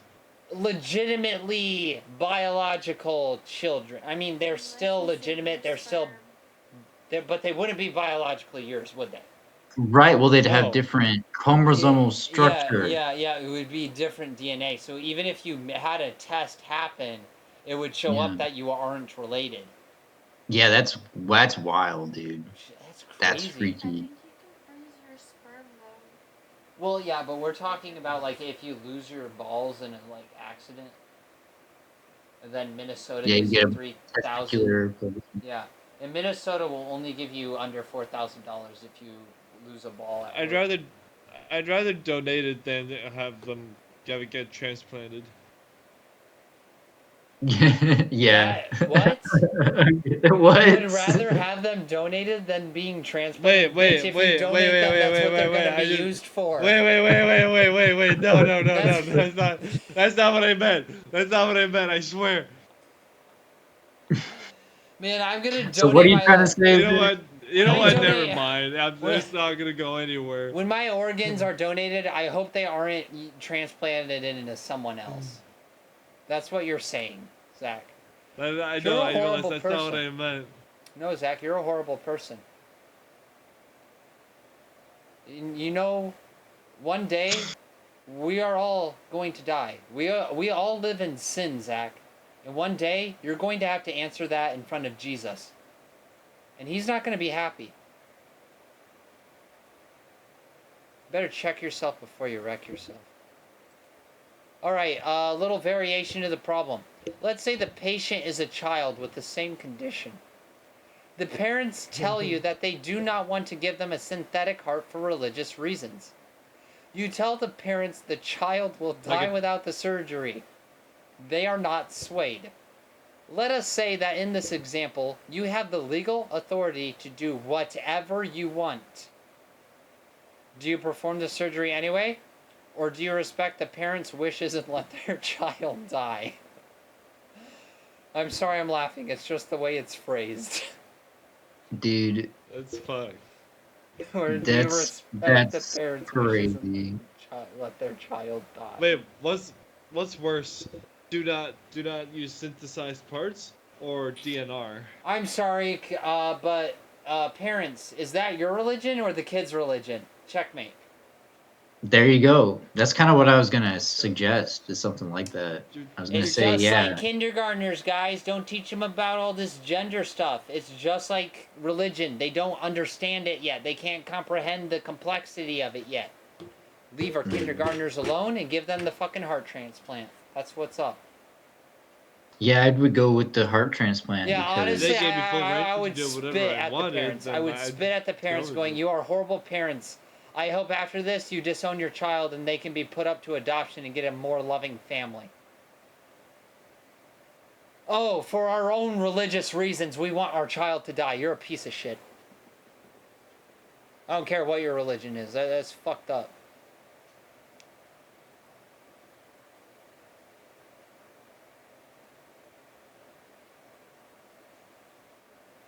That's Okay. gonna make the parents not trust the doctors anymore. Here's another if they thought save their experiment. child. You're on social media, you're scrolling, you know. You see a few funny memes, you have a good time. And then you come across a post that says something like, the COVID vaccine will give you autism. This is blatant information.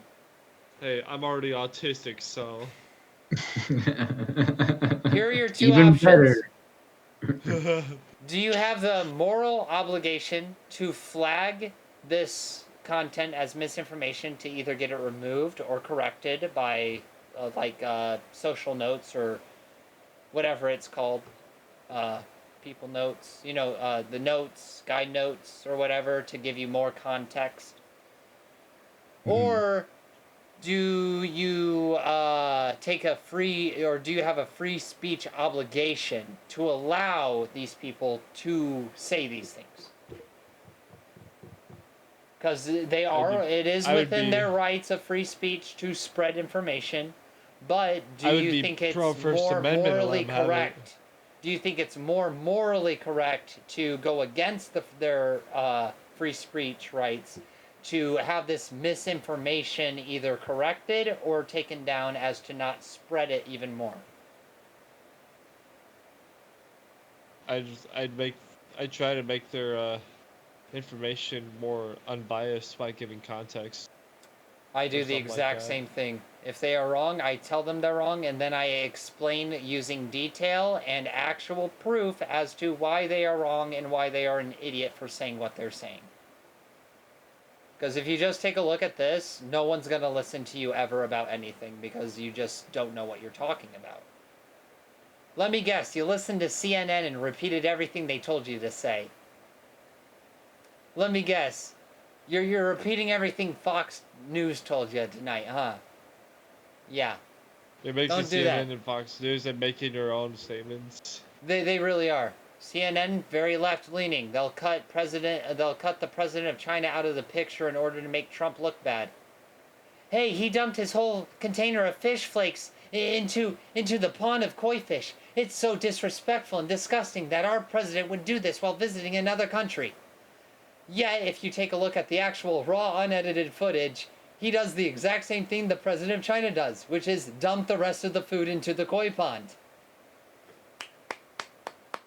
Which is why I think if you listen to CNN, you're an actual idiot. Because they actually doctrine their news to give you false reports. And that's all you need to know to understand that, oh yeah, this is not trustworthy information. Fake news, ladies and gentlemen. And Fox News, all you have to do is listen to one episode of whatever Alex Jones is talking about. And yeah, gay frogs, okay. Yeah. They're turning the frogs. Oh, yeah. So, so are you going to let Alex Jones on Twitter talk about the water turning our frogs gay? Or are you going to go, hey, this is some misinformation. This needs to be removed. Which option are you taking? You letting them have free speech? Or are you saying misinformation is bad to be spread? People need to be more well-informed, especially in this day and age. Here's what I would personally say about it. Misinformation's fine as long as they're not trying to construe it as not misinformation. What I'm trying to say is that, like, if you're gonna be spreading misinformation, you have to tell people that this is not true. And if they don't do that, and if they act like it's true when it's really not, then I'm all against it. Okay, well, Well, so you'd be surprised at how many people. Well, wouldn't really be surprised at how many people just. Okay. Let me read like the full prompt because I kind of glazed through it. You have just successfully launched a social media company that allows users to debate, discuss, and share information about a variety of issues. Initially, this seemed to go great, and a lot of genuine dialogue was generated. However, recently, you noticed that a lot of people, and even some organizations, are either intentionally or unwittingly sharing information that is false or misleading. Moreover, Okay, if it's intentional, that's the contingent thing. If it's intentional, then 100%. However, it is either intentionally or unwittingly. So there are both posts being generated that are both intentionally misleading and those that have just go, I heard this on the news, so I think it's true. Because I still don't like. I don't like the people who regurgitate. You know. Yeah, same here. Unless it's correct information. Unless it's correct, yeah, that's fine. The only time. But that's why spreading information is such a huge problem. It's because people regurgitate it. Yeah. Like how I was wrong about some of the animal experience earlier. It was because it was something I heard and I misremembered. False memories. Your clone is different. Yeah, you know, exactly to be a little bit. MK Ultra. Moreover, these false posts seem to be generating a lot of interest on your platform. Some of these false posts are even being made by prominent politicians. Do you have a moral obligation to flag or remove this false information? Do you have a free speech obligation to allow users to freely voice their views even if they are spreading information? What should you do as the owner of this social media platform? So you're Elon, you just bought Twitter, turned it into X, and... Yeah. Are you doing what he did or something else? Are you removing posts? I really don't like misinformation. This is where it gets tough for me. Same here. I usually find myself correcting people. Yeah. Now, I also don't... I really like the idea of the community notes. I love community notes. What are you talking about, Zach? What's up? What did you just say? I really like the idea of the community notes. I thought you said you didn't, and I was like, what the fuck are you talking about? Are you making enemies this podcast? No. I love you, I'm Zach. not even trying, dog. You know I do. I'm just mishearing you occasionally, and I'm just like, what are you talking about? What the Mm. fuck are you?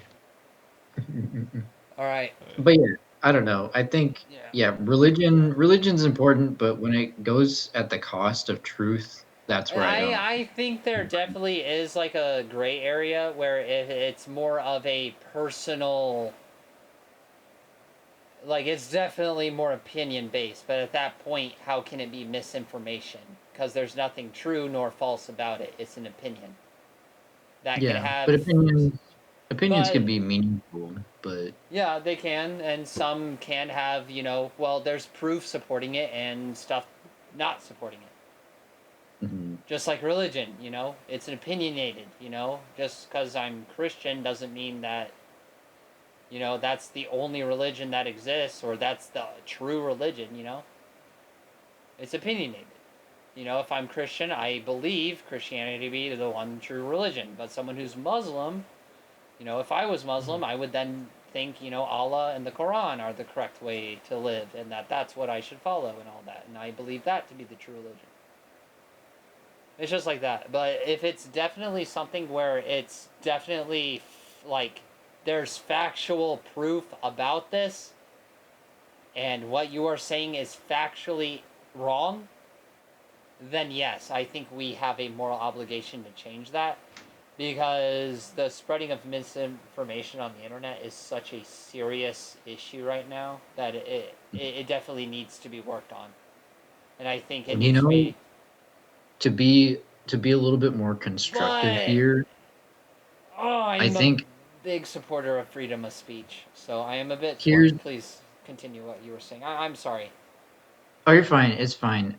This might help to like give a little bit more insight into like maybe how certain people could be better navigators in landscapes of like kind of making these decisions. I think where it's like we should strive to be proper, quote unquote, proper interpreters. So like we should feel really responsible and aware of how we interact with information. So like some people just look at something and they don't think twice about it, they don't really interact a lot with it. And some people spend a lot of time really evaluating stuff, but it takes work to, figure that stuff out. And it's this process of refinement where you analyze to get down to the core of the truth, right? You strip away everything that's not true, if it's not true, and then you get to the core of it, and now you have something that is true, and then you can build something, a web, a construct of kind of true things towards truth. So I'm just saying to be aware of how you interact with information and how you refine your own internal truth, the things that you see, to be a better discerner of valid information instead of just accepting anything that you comes into contact with. You just accept it as true. That's not a good way of going about things. You should really evaluate, methodically and refine, but we can all be better at that process of it, where we can be met with information and try to properly discern that, without messing with it. Because some people like to mess with the information and distort it and make it untrue, which is what we're talking about here. We're talking about distortion of truth and reality and misinformation. So hopefully everybody can feel that responsibility of understanding the world around us. Hopefully that wasn't too convoluted. Maybe somebody heard me. We heard you.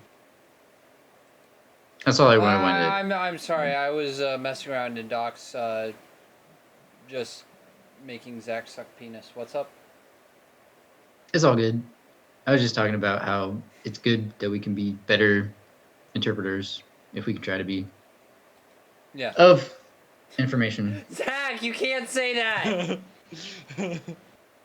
Zach.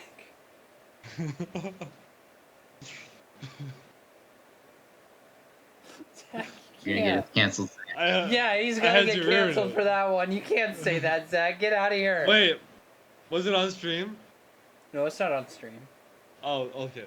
Or But on I stream. see Not that you stream, but sent. you know what I mean. I see what Okay. combination of words you sent to me, and you're disgusting. Okay, at least. You're disgusting, Okay, at Zach. least. You can't say that. Okay. Can't say that. Can't You're getting believe it. canceled. I'm showing the world. You're Okay. getting canceled. Jeez. I don't know why I love that bit so much. Just Zach saying anything and then just going, Zach, no, Zach, you can't say that, Zach. You do say some crazy stuff, so it works. You do say some crazy Zach, shit. stop. Zach, stop. You're gonna get in trouble, Zach. You're gonna get us canceled, Zach. Stop. Dude, the first time I ever heard that, it irritated me so much the more I heard it. I'm like, dude, stop. So you were becoming the meme. You were becoming the Dude, meme. literally all the choir kids would just keep repeating it in the background. I mean, oh my god, shut the fuck up. Did you say stop? Stop. Stop. Oh, it's so hot in man, here. I don't know. I need to get to bed. Yeah, Soon. We're not done. The bad fathers of Confucius and Plato. There's a son. You're the son. And you pride yourself upon being honest and just in all things, in all aspects. However, your father is a scoundrel. And you just caught your father stealing sheep from a local farmer. Oh no. How deplorable. What is the ethical and just thing for you as their son to do?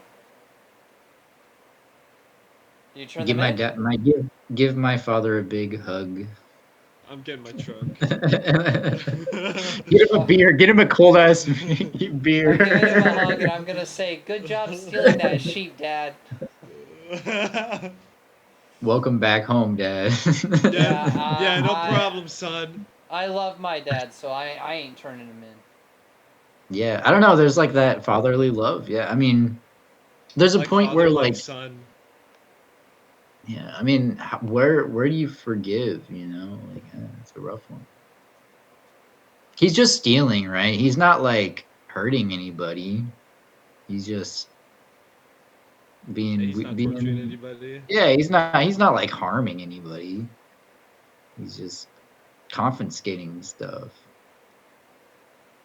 So anyway, Colonized land problem. There was a country invaded by a more technologically advanced population. The invaders conquered this country and took the land and resources from the original population that lived there. For several decades, the invaders continued to control the country and established a government ruled by a small minority of them, while a majority original population remained oppressed. Eventually, due to mounting international pressure and internal unrest, the tyrannical government was replaced with a democracy, allowing the original population to elect representatives that fought for their interests. After this democracy was established, it was discovered that a small minority invader population still owned the vast majority of the land and resources in the country. What should the country do? Should they redistribute the land taken unjustly back to the original population? If so, should they reimburse the invader owners for the land they take, many of whom were born after the period of unjust rule? Or does the minority invader population have the right to the land in which they claim ownership? So imagine 100 of us came to America and we're all like, hey, Indians, we're claiming all this land. We made a government and we own it now, so too bad. And then we get a democracy, and now all these Indians have the right to elect officials and votes and stuff. Oh, and they yeah, no, one of them's and they want their you know, like all their land and resources back. But at the same time, is that also up to people who were born after this, who had no direct influence or cause into it? Like how like each of us had absolutely zero zilch to do with slavery, yet we still get blamed for it. So like, sorry it happened to your ancestors, but don't look at me, man. My ancestor's John Adams. He bought free slaves, bro. That's what's up.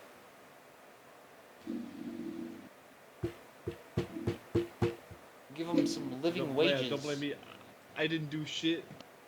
I was born here 25 years ago. Yeah, and it's like, you want to do the right thing, but I mean, like, it's so hard to do. Like, it's just such a huge problem. Like, it's really hard to tackle. Like, you really need to get like a huge following in order for that to really take effect and change.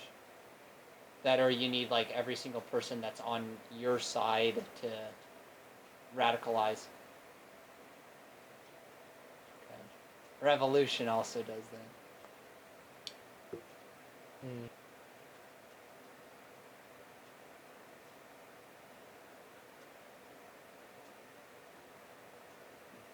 Oh, I like the middle answer. The land should be redistributed to the original population and their descendants only if the government is able to compensate the current invader population and their descendants that claim ownership over that land. I do like that, yeah. It's a good alternative. That one I'm down for. Do not punish those who had nothing to do with it. Right. No Zix experience machine.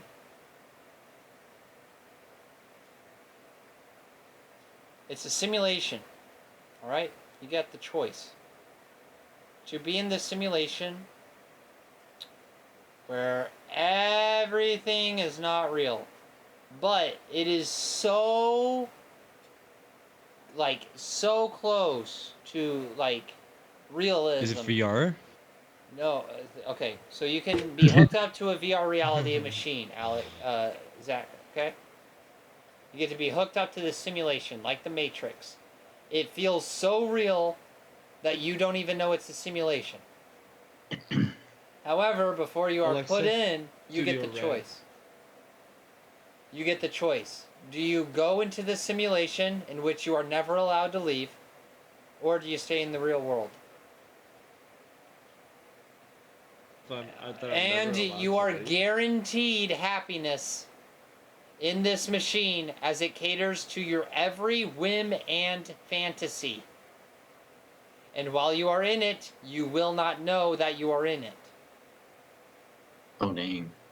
Do you make the choice? Do you want to live in a world that you think is real, but actually isn't, but does everything you could ever dream of? All your wild wishes and fantasies come true?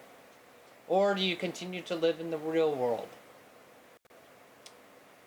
I would love to live in the simulation. In the simulation?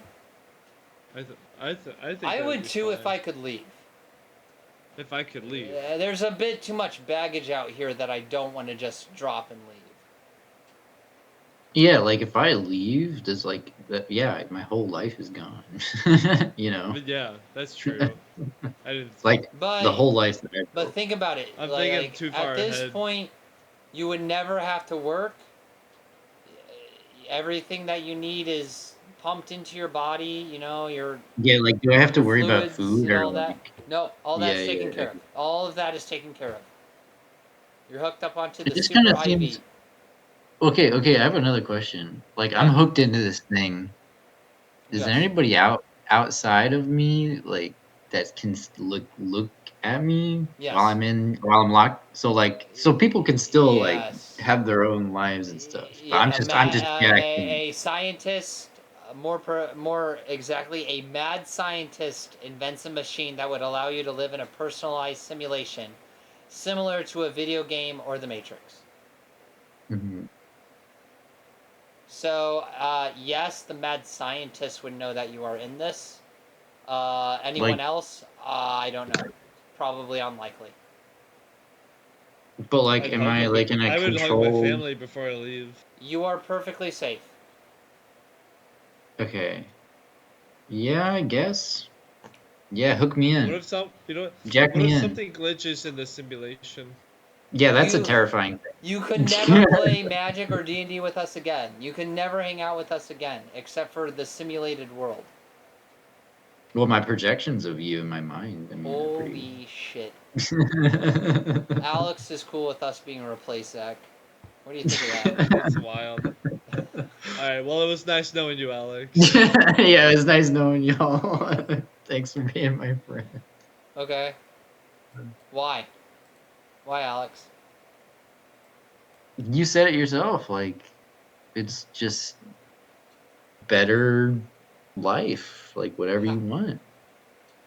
But it's not Because it's like, real. yeah, it's not real, but, like, I mean, do you think does it's it, real? I don't know. does it matter if, it, like, I don't know. Does it I'm really just a matter? brain in a vat. I'm just being fed stimulus. Put me in. I mean, like, if the experience I'm gonna Yeah, no one experience out is here like, is real anyway. Jack me in. I'm already in a simulation. Put me in another one. Come on. let's do it, yeah. Right. Like, I don't know what the problem is. Like Is this how the new the outside of Cyberpunk the Matrix is 2027 also a or Matrix. 2077? What if the humans put themselves in a Matrix that was the real world, and then their idea of leaving the Matrix when like they jack out is actually them jacking into a new Matrix, which is a AI advanced overtaking the world. Yeah, what if it's the other way?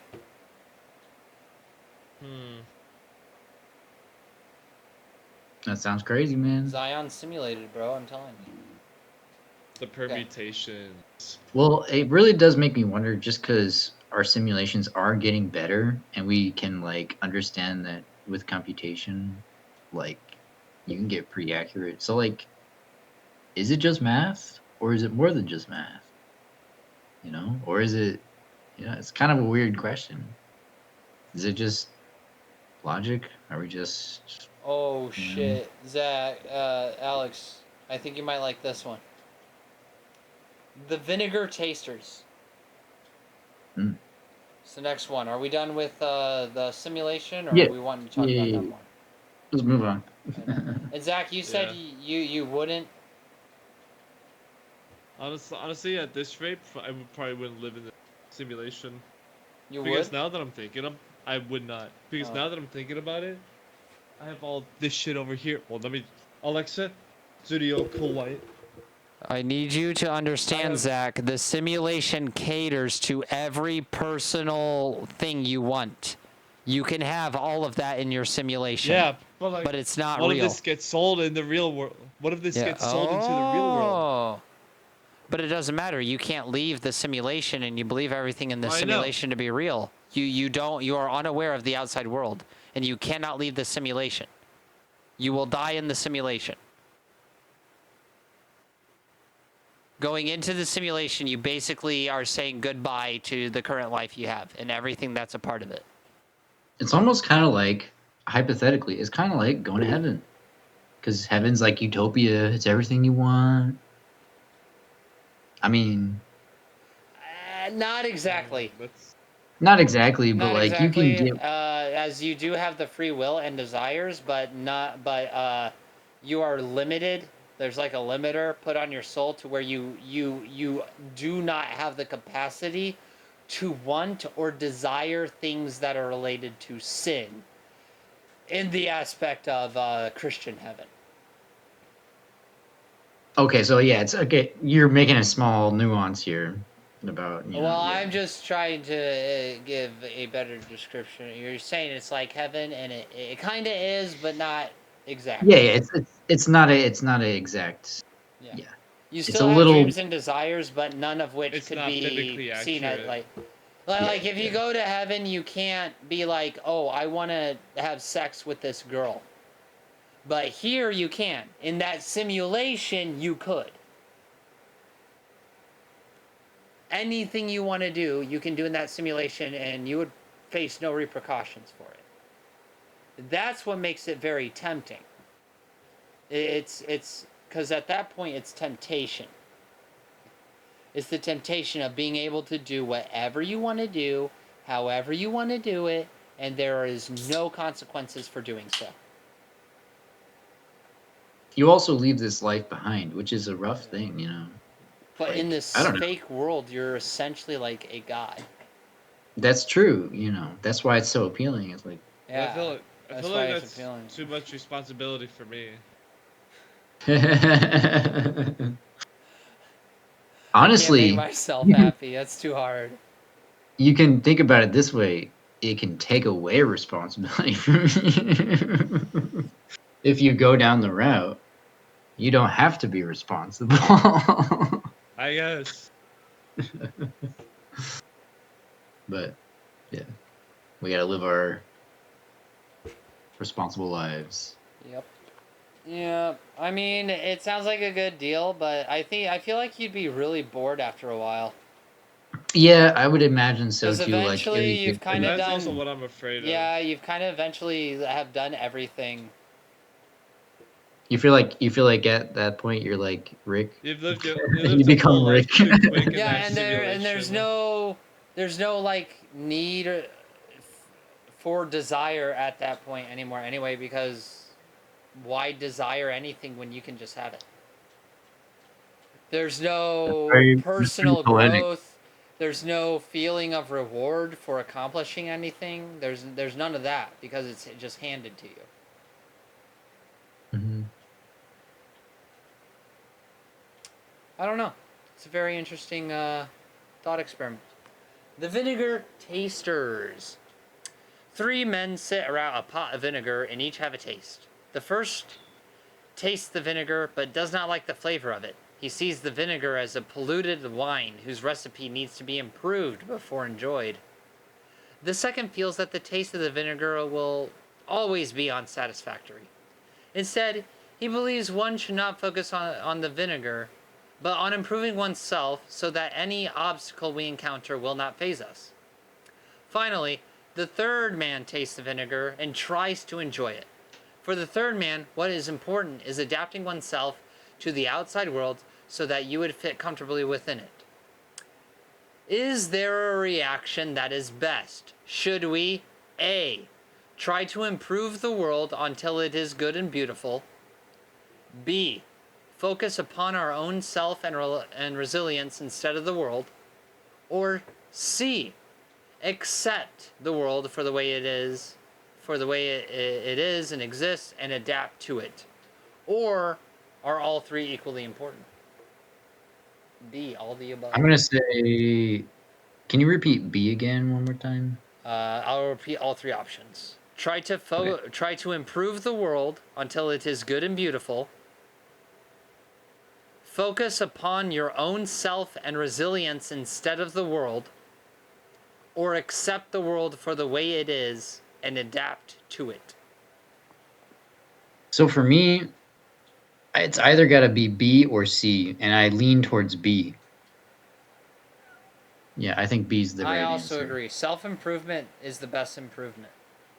I think C is the second part of that. So after you hit B, if you can hit B, then go for C. I definitely think they're all important, but I don't think they're equally important. Yeah, I agree here too, because I would definitely agree with your order B, C, A. because Self-improvement. A is assuming you know what's best for growth, right? It's making the implicative assumption that you know What is what is good? proper. Yeah, What yeah. is good for the world, right? And that's kind of like okay. I can see what that. I mean, it's something we all want, but that's definitely more of a consensus humanity argument. Yeah, consensus. yeah. But yeah, I think B is really important. C is good too, but B is the one. B is the one for me. Yeah. Although I would say maybe C isn't that important.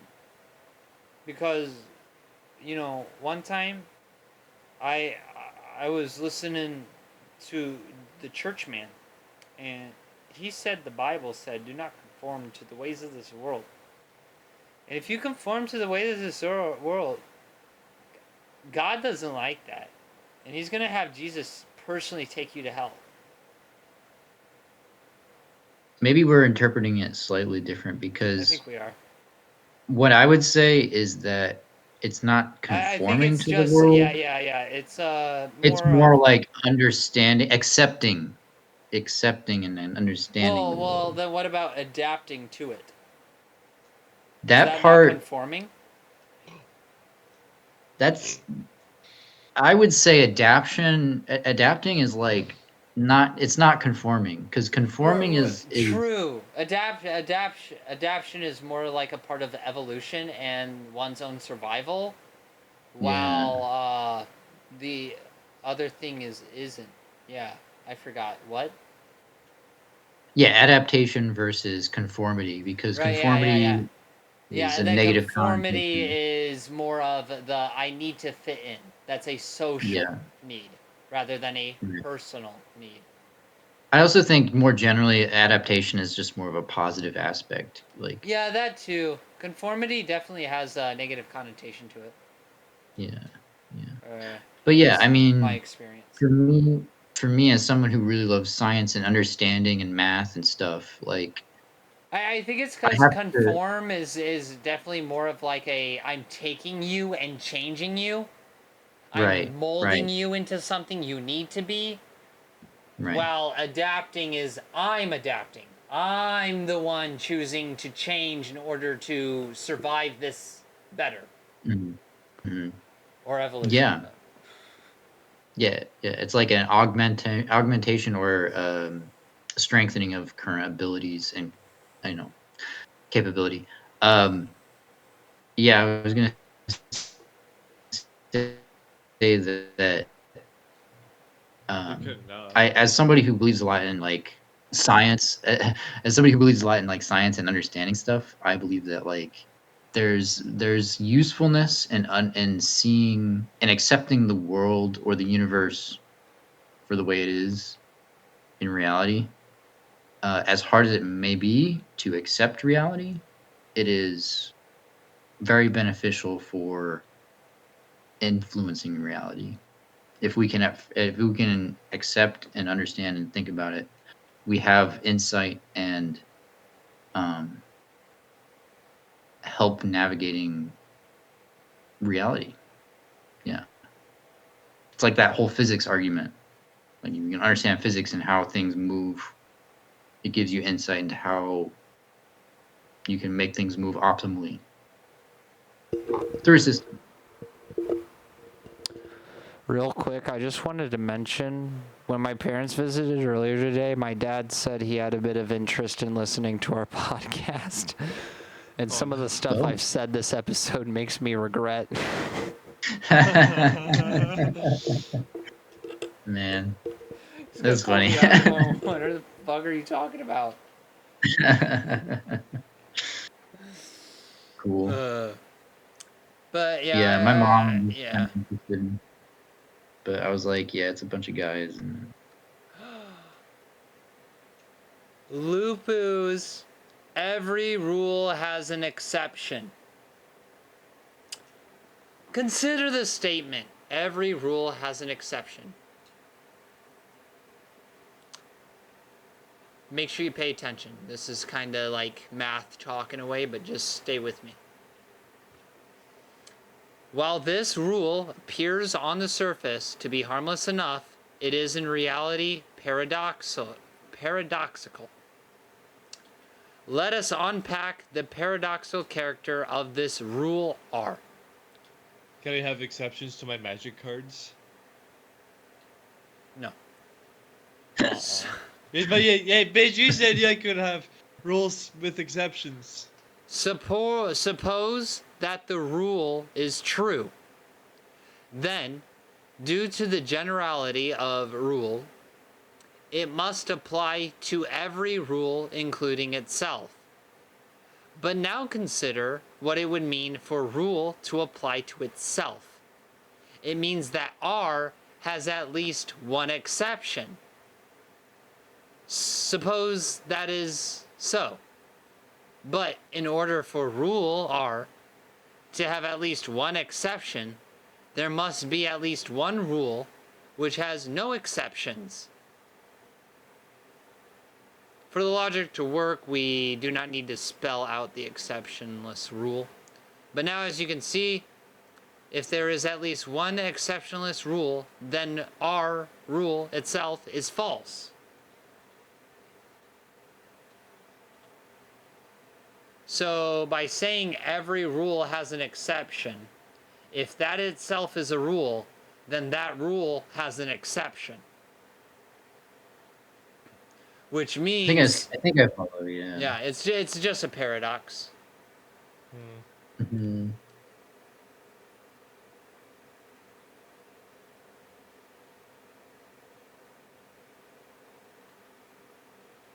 Oh shit. But here's where it gets fun. Here's where it gets fun. Now, as you can see, if there is at least one exceptionless rule, then R itself is false. For after all, R is completely general. Therefore, since there must be at least one exceptionless rule, R is false. But remember, we started this line of reasoning by entertaining the possibility that R is true. And we arrived at the conclusion that if R is true, then it is false. Therefore, if rule is true, then it is false. But surely if we begin with the contrary assumption, namely that rule is false, then we can right away conclude that R is false. Therefore, R is false as stated regardless of whether we begin with the assumption that it is true or false. See, that adds a lot to the argument because so given all of it's that, meaningful. Yeah. Do you think that every rule has an exception? Because it only falls apart if you're going off the basis that the rule you're using for the example is true. But if you're starting off the example that this rule is false, then how the logic works, it will verify that. Yeah. Which I think is very interesting. It's like those I guess two it people, kinda... I always tell the truth, and I always tell the truth. Because one always lies, so he's not going to say I always lie. He says I always tell the truth. What you say, do you know how you get past that puzzle though? With the one who always speaks the truth and the other is lying? You just ask a question and then you hear both of their answers. And then you ask another question that's more redundant and easy, and you see which one has to lie, essentially. You find the one that has to lie. Because you ask like something like, so, is this shirt black? Right? And you're like, is it color black? And they're like, they lie, right? Because they can't say it's black. That's how I would do it, I think.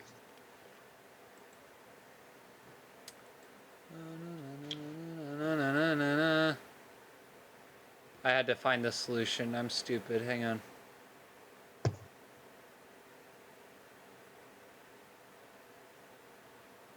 Alright. Sorry, but I really gotta get to bed. I gotta get up like pretty early. So. Alright, Zach. Thanks again. It was good seeing you, man. Yep. I will see you all in the next episode, hopefully. Yeah, it'd be great. So, yeah. I'm Ziggity Zach. He died. Yeah, you just you ask, and you can ask either one. Which door would the other person point that leads to death? Mm-hmm. And the one has to lie. Yeah. Yes.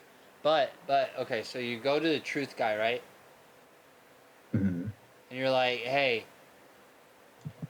which door would he point at if I asked which door leads to death?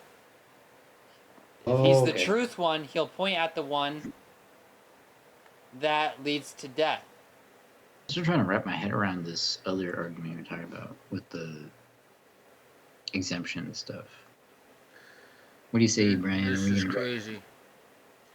This is hurting my head.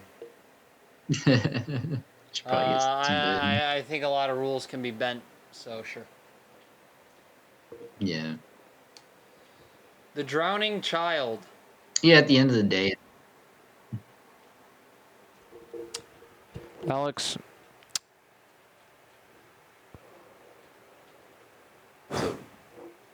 Alright, there's someone with $1,000, alright, and you gotta help.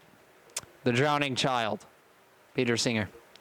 A man wearing a $1,000 suit sees a child drowning in the ocean and being pulled away from the currents. He doesn't have time to take off his suit and save the child. Is the man morally obligated to jump in the ocean and ruin his suit to save the drowning child?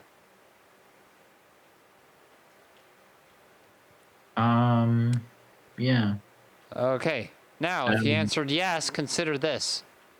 A person is up late watching television, and an ad comes on stating that with a $1,000 donation, you can save a child's life in a poverty-stricken village recently ravaged by floods. The person researches the charity, and it is legit. Is this person morally obligated to donate $1,000 to save the child in poverty-stricken village if they had the money to do so? And if not, how do the two examples differ? In the second scenario, does the person have financial stability? Is this person morally obligated to donate $1,000 to save the child in a poverty-stricken village if they have the money to do so? Yeah. If they have the money to do so, then most certainly, yeah. That's how I feel. Yeah. Yeah. I was really just trying to understand if there was a nuance between like the first guy and he had an expensive coat and the second guy, and if he could afford the donation to the place. Okay, Bostrom simulation. The whole idea, hey, if we become advanced enough to create an AI like simulation, what's to say that that hasn't already been done and we are in the simulation?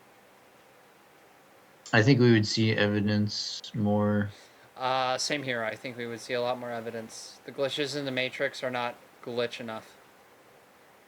If you believe we live in a simulation, nice on you. You just like to not take responsibility for being a piece of shit.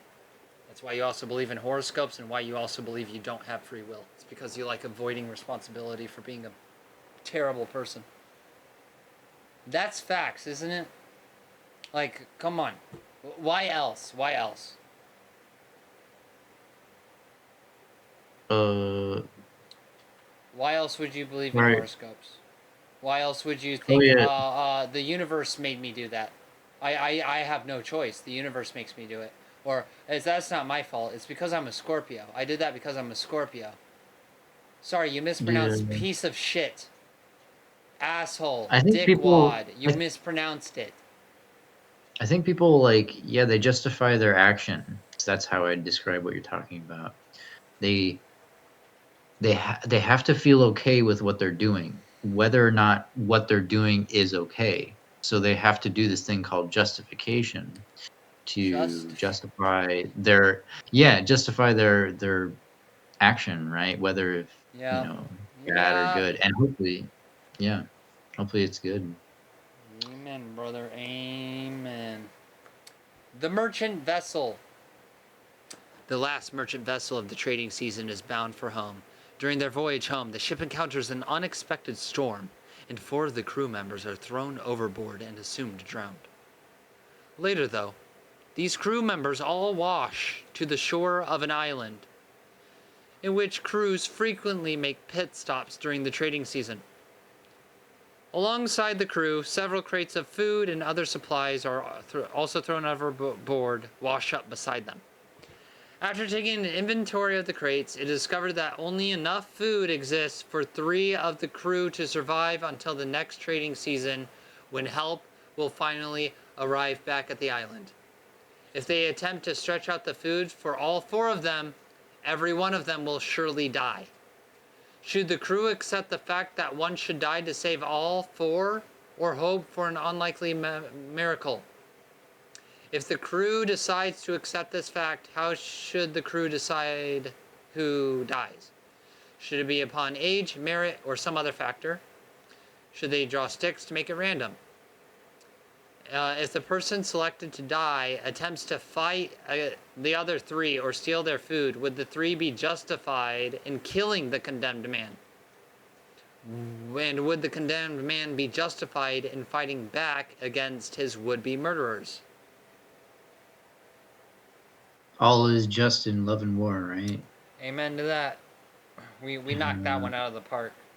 Easy solve. Ethical vaccine distribution. It is getting a little late, so we're gonna go ahead and just kind of power through the last of this. I really want to get to the Nazi shit though, because that shit was just Okay. Yeah. makes me mad. A terrible Yeah. pandemic is raging across the globe. Coronavirus number 2, electric boogaloo. A vaccine has finally been developed. However, production of this vaccine is slow, and it will be some time before there are enough vaccines for everyone. However, each week new vaccines become available for distribution. Guess what, Alex? In this scenario, you are in charge of distributing vaccines for your country. What is the most ethical approach to vaccine distribution in your country where there are not initially enough vaccines for everyone? How do you prioritize? What factors do you consider? What do you not consider? How will you work to ensure vaccine distribution is fair, equitable, and reaches the maximum amount of people? Scarcity, man. Highest bidder. Well, so I have limited vaccine, is what you're telling me, and However, the development of the vaccine is very slow, so you're only able to get like 1,000 doses every day, and you have a country with like 200,000 people.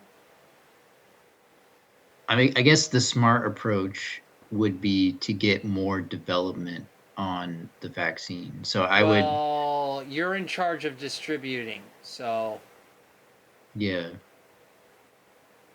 Like, if I were doing it logically speaking, like rationally, I would hire people to produce more to first look at the vaccine and like understand its chemical makeup, and then I would say I need more of this vaccine type, and I need a group of researchers to replicate this. All right. Well, I think it's harder to think about who you would prioritize. Do you think it'd be easier to like start with who we wouldn't prioritize?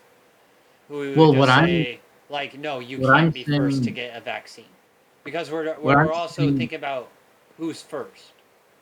The problem for me is much more of a demand issue than a person issue, because we just need more supply. That's it. True. That's where my mind goes. And, yeah, you can make it a moral, and we can get into that. We'll make it a moral thing. But I would say, like, demand is so high. You got to make more. Are you saying that then at that point, the vaccines we have, we shouldn't be giving out to people in any way, shape, or form because we can't give vaccines out to everyone else because there's a demand problem? That makes no sense. No, I'm saying you want to parallel process your demand problem, because if you only have one source where your vaccine, you only get limited supply, you need to increase your supply threshold by a lot. Yes, but you are responsible for distributing. It is asking how you would distribute it. We're talking about the ethics and moral obligations you have if you are distributing a vaccine. And just so it's easier to work with numbers, let's say you get 1,000 vaccines every day, and you have 200,000 people living in your country. So it's going to take 200 days for everyone to get a vaccine. Right. How do you prioritize who gets it first? Well, this is assuming I can't accelerate the process, but yeah. Assuming we cannot. There's nothing we can do. Like I said, face value. I suppose I'd be kind of ageist in my argumentation. I would be ageist. I would be anyone who is in jail. Guess what? you don't get it.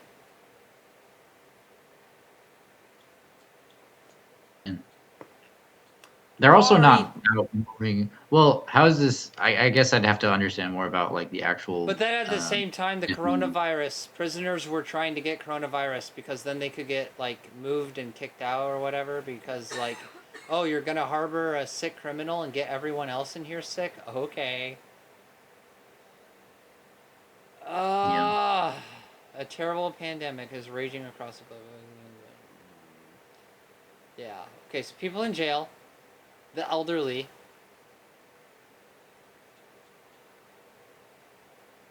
Do we want to be ableist? I mean, Yeah, I think- yeah. Look. Let's be real. As a species, you should be giving the vaccine to the children. yeah, children first for And sure. the most supporting people of that society. So, sorry, if you're missing a leg, you're not getting the vaccine.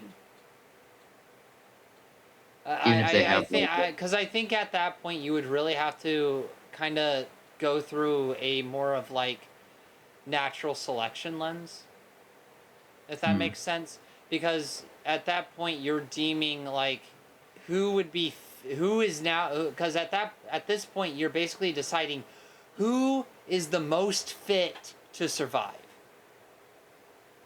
It seems Right? pretty reductive to me if you're asking me. Like, cause like I don't know, to evaluate somebody on just that, you're making judgments about people. I don't know. I just think it's like an immoral thing to do. Well, yes, I agree with that.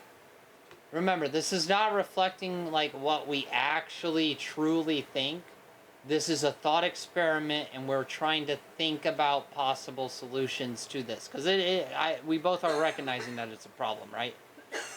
Right. Giving out these limited vaccines to almost an unlimited amount of people. It's just a problem off the get-go, yeah. Because here's how I look at it. If we're choosing to be all like, oh, I want to save all these people with disabilities. I'm gonna start giving all the vaccines to these people with disabilities. So you do that for a couple days, and then eventually like everyone dies from the virus. Not enough vaccines. Everyone else died. Well, guess what? Your society is now nothing but people with disabilities. I'm not saying people with disabilities can't do anything, but how likely do you think that civilization is going to thrive? It just seems pretty reductive. How? I feel like that's logical. Yeah, but like I don't know. I In terms don't of like, this situation, I'm not. Don't label me as someone who hates disabled people. I'm just saying, in terms of like, if you're in charge of a country and you want your country to thrive and you're in charge of distributing the vaccines, I feel like it's most logical for you to want to give those vaccines to those who are going to benefit that country the most. I would, yeah. I guess it's you're making the argument for a utility function. You're saying Yeah. certain people have more utilities than others, but that again, you're reducing people down to their utility, and you're saying that Yes. people are nothing more than what they provide. And I think that's morally Okay, well bad. then at that choice, how do you decide who to save and who not to? I mean, you're also not wrong about who to save, but like I don't know. I just think it's a rough place to. It is. It's definitely a huge gray area. There is no right answer. Like, how will you work to ensure vaccine distribution is fair, equitable, and reaches the maximum amount of people? I mean, I think the most fair way is a lottery system. Wow. If your number is drawn, bring, like everyone has a social security number. We're going to draw social security numbers. If yours is drawn, guess what? Go to this place, show them your social security card, bam, you get the vaccine. We'll Yeah. start a new round Yeah, you again make tomorrow. a fair I just feel like that would be the most fair. if it is completely random, Yes, if it is completely then random. it's completely Yeah. random. Because I also feel like at You know, random I see it. selection, you're getting a good like round of people. Like it's very hard for random selection to really skew into any like particular group or like set of information. So I feel like that would be the most fair because Honestly, you can't really be pinned for being ableist or sexist or ageist or racist or whatever how you're deciding who gets it and who doesn't. yeah, because once you start kind of putting people in like these reductive boxes, you know, people don't tend to like that very much. I think, um, you know, it doesn't mean that it doesn't have utility because sometimes it has utility to reduce things down to their minimum. Occam's razors, to so to say, right? There's utility in it, but it's you don't want to just do that only because I would say people are much more complex than that. Um, they're much more than what they are just capable of their utility. Yeah. But Yep. anyway, Are you familiar with the immortality pill? I take it and you use it forever. Okay, you are an independent scientist doing some research on the process of aging. During your research, you discovered a means to create a pill capable of preventing aging for anyone who takes it. Moreover, those that take this pill grow physically no older than 25. If they are older when they take it, they are reverted back to a 25-year-old physically. If you are not killed or do not die in an accident, you are effectively immortal. What do? Here are your options. Some options. Would you take it yourself? Would you destroy it? Would you make it available to others? If so, everyone or just a select few? Would it be ethical to make profit off of it? And consider ethical, religious, social, and ecological factors in your answer. I feel like this was a part of bit my more... mind goes to what? Sorry, I was just going to say I felt like this was a little bit more fun when we had Zach and Eric because then we were more able to bounce ideas off of each other rather than playing ping pong. Yeah, But it's still good. yeah. It's still good. It changes a little bit. Still an afterthoughts. Um, We're just putting I was in gonna after time. say yeah. Afterthoughts overtime. uh, but I think that yeah. This I'd like to yeah make. I think it'd be my moral obligation if I was given this special immortal drug to understand it and to replicate it. Um, Distributing would be interesting because like who would I trust with immortality? I don't know. But I would be interested in it and but another part of my mind goes to kind of like, well, is being immortal all that great that it's cut out to be? Because maybe it's like not the best. Like you live a while and then your life becomes You meaningless, kind of eventually like, get and bored you're of like, everything. yeah, and then that could be rough too. So Well, remember, maybe it's good that we can. you don't die via aging. You can still die other ways. So if it really does become too much of an issue, you can take care of it. Yeah, it's just I don't know. It's a little bit more. You gotta think about it. Like, what did your time mean? Like, what? You know what I would do? I don't know. But yeah, I think it's cool. Say I have the I pill don't know, right would here, you? right? So this is my pill, right? The immortality pill. Yeah. I'm destroying that bitch. Oh, Hell yeah.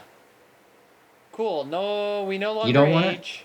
Yes, because if everyone's being smart with the immortality pill, actually, I might take it. I might. I was gonna say, like, you're not gonna take it, like. I'll take it. Yeah, I'll take it. I'm not making it available to anyone, and I'll tell you why. I'll tell you why. I'm gonna tell you why. First of all, if I'm immortal and I do not age, I'm gonna be hot for the rest of my life. 2, I don't care if my girl's an old lady. I'm still smashing. Number 3, Dang.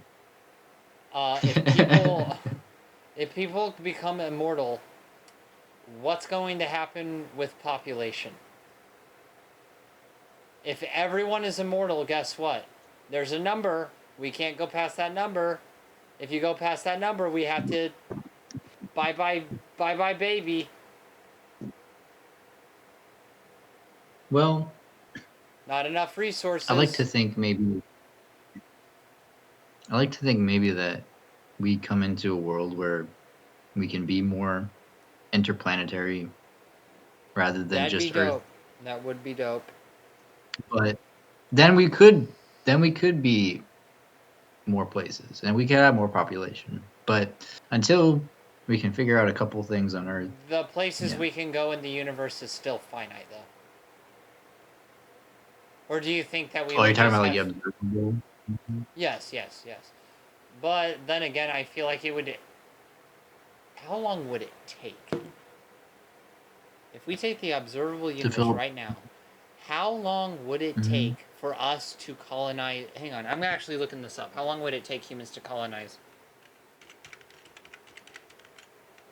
Could it take humans to colonize the universe? And I'm going to make that observable. Because that's all we can see and go to. The light was weird on my camera, so I saw my face on the Discord screen, and it actually scared me. Ah. How big number? How big number? This guy's saying there would be no point to it, because why would you trade with people all the way across the universe or have conversations with them? And there'd Yeah, what would be you hundreds say? of years in a delay. Well, you know what I say to this person? Shut the fuck up. How many times do you call up your friend in fucking India? 0. How many times do you call up your friend in China? 0. You only talk to the people there with you. Are you dumb? Do you go trade with tribesmen in the forest? No, you don't. You're an idiot. President and Chief Science Officer. More like science Yeah, like off, because he doesn't have it on. Got him. yeah, I would think about like what would be a meaningful interaction at that point. Like, Well, I can understand, yeah, there's no point in doing it one corner of the universe to the other, but guess what? You got a quadrant, you got this galaxy with so many people living in it that you would not be able to know them all before you died. yeah. And guess what? I know some of you in the comments, but great. You're immortal. You could eventually meet all these people. Cool. The human brain has a limit of how many people it can learn. How many people you can know. That is a fact. There is a limit to the amount of people you are able to know before you start mixing up names and faces and it all becomes a big guess who puzzle. You can't. Yep. And if you're doing that in your own galaxy, whoa, that is like Google's of people, bro. There's so many people. If we colonize just the galaxy, that's so many people. If we did that across the, Absolutely. However, I'm not really getting like, oh wait, I actually might get some sort of number. According to engineering estimates, okay, so the thing is we would make probes that would not require human habitation. Humans would only have to design, program, and construct the original, which we'll get to at around the year 69,000. Unless AI accelerates it. These machines would spread through the galaxy within 100 million years, more or less, a brief span relative to a galactic lifetime. If humans were determined to colonize the Milky Way, a self-rotating probe idea seems to be the most feasible. All the same, we would be hard-pressed to extend ourselves beyond the galaxy. Okay, so we could possibly... I'm just trying to figure out a timeline for us to colonize the entire observable universe versus time before universe go bye-bye. Because You know what? A inevitable really heat cool. death. Inevitable heat You death. know, Inevitable, unless something changes in physics, it's inevitable heat death. Where everything is just gone. Nothing can happen anymore. You know, I've heard this thought experiment one time that did explain not humans, but AI, where you had these AI bots that could go make their Self-replicating. own. Yeah, they replicate across the universe, and then you would have a, instead of like a linear curve, you would have a exponential curve. So if you were looking to, like you say, populate the universe, it wouldn't be with people, it would be with robots, right? But you could feasibly do it pretty quickly, I think, with exponential gain. Because you got one planet, then you got 2 planets, then you got 4 planets, then you got 8 planets, then you got 16 planets, then you got, 32, 64, 128, 256, 512, 1024, 2048. Yeah. Yeah, I And then you played can that just game. keep going. Yeah, I played that Yeah. game. 2048. Yeah, I played that game. But yeah. You could populate the universe pretty quickly, I mean, with that method of parallel. Because then you have each robot making more robots, making more Yeah, robots. okay, so immortality pill. I'll take it. It's cool. I'm taking it. I'm taking it. I'm also gonna replicate it and give it to a couple unique people. Ooh. You know what? I might do that. But I wouldn't give the immortality pill to just anyone.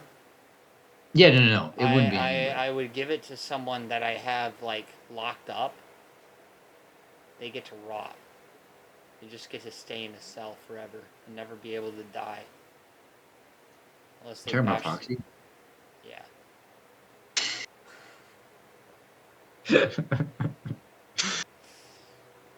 And... Dang. And... Oh no! This little guy. Run! Run! She ain't safe. She is not safe.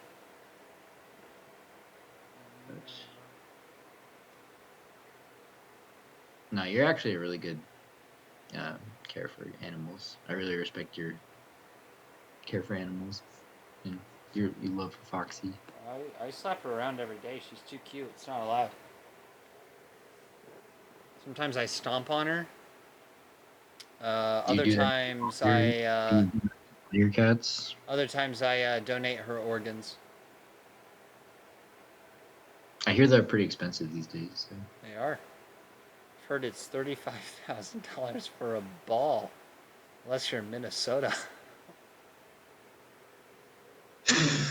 Oh my god. That was some peak aftershots stuff. Dude, that shit's something good. That was so fucked, bro. Are you for real? No.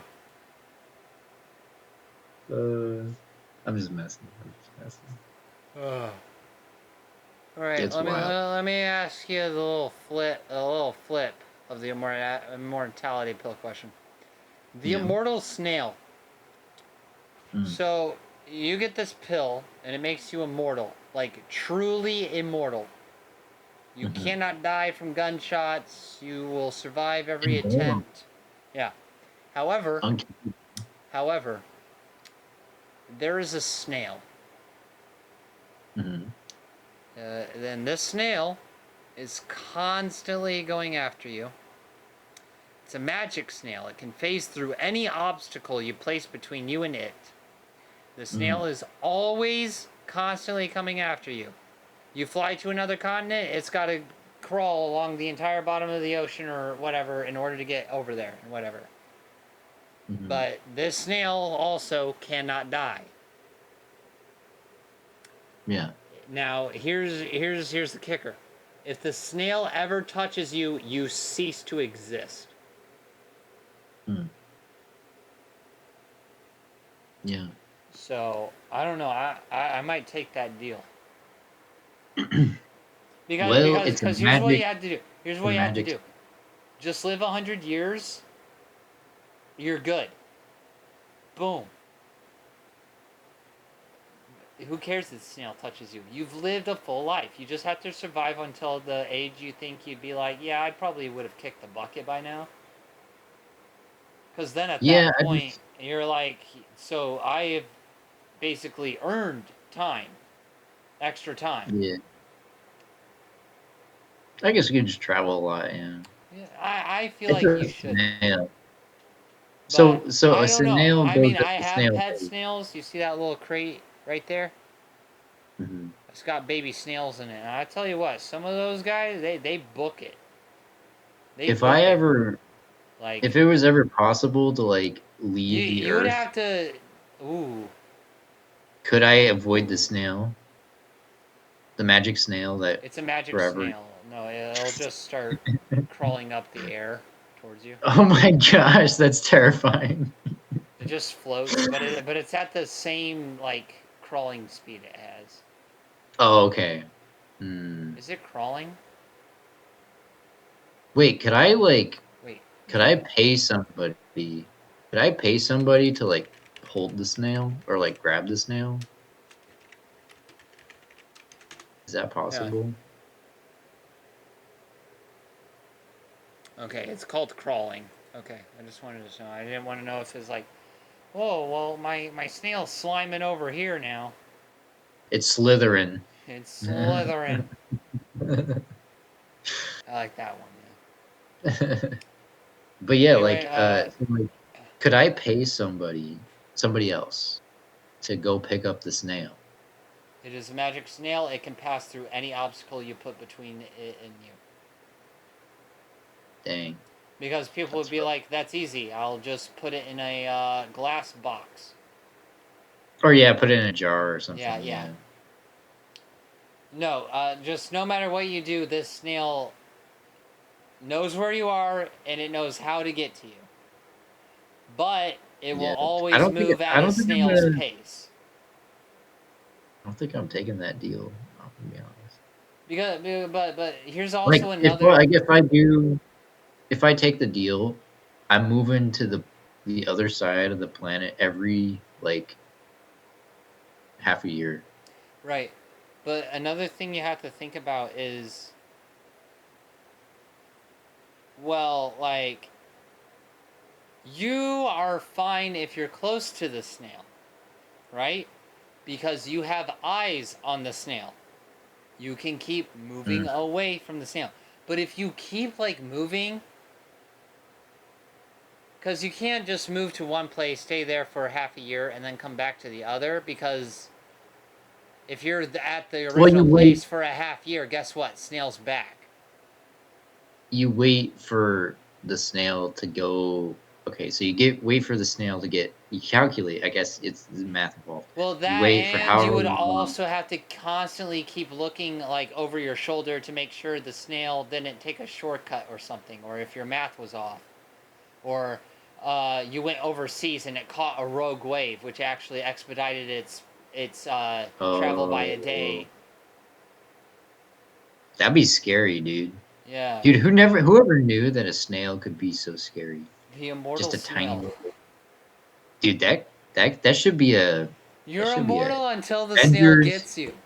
It's That should be an Avengers level it's simply asking, do you think you could outrun a snail forever? This is an Avengers level threat. It is. It is. This snail. Start, bro. This snail is the epitome of everybody. He's gonna come for us all. All right, check this out. Yeah, have you heard of Xeno's Traveler? Xenos Traveler. That This does sound one's- familiar. I don't feel know like if this I've one's the heard it. easy one to answer. You spot a traveler on the side of the road, distressed and unmoving. You ask him what's wrong. They tell you the following. I fear I will never reach my destination. I have already traveled halfway. If I continue moving, I will travel half of the remaining distance, then half of that distance, then half of that, and so on for infinity, never actually reaching my destination, but getting halfway there forever. What do you tell this Nice. traveler? Shut the fuck up and take a step forward, you moron.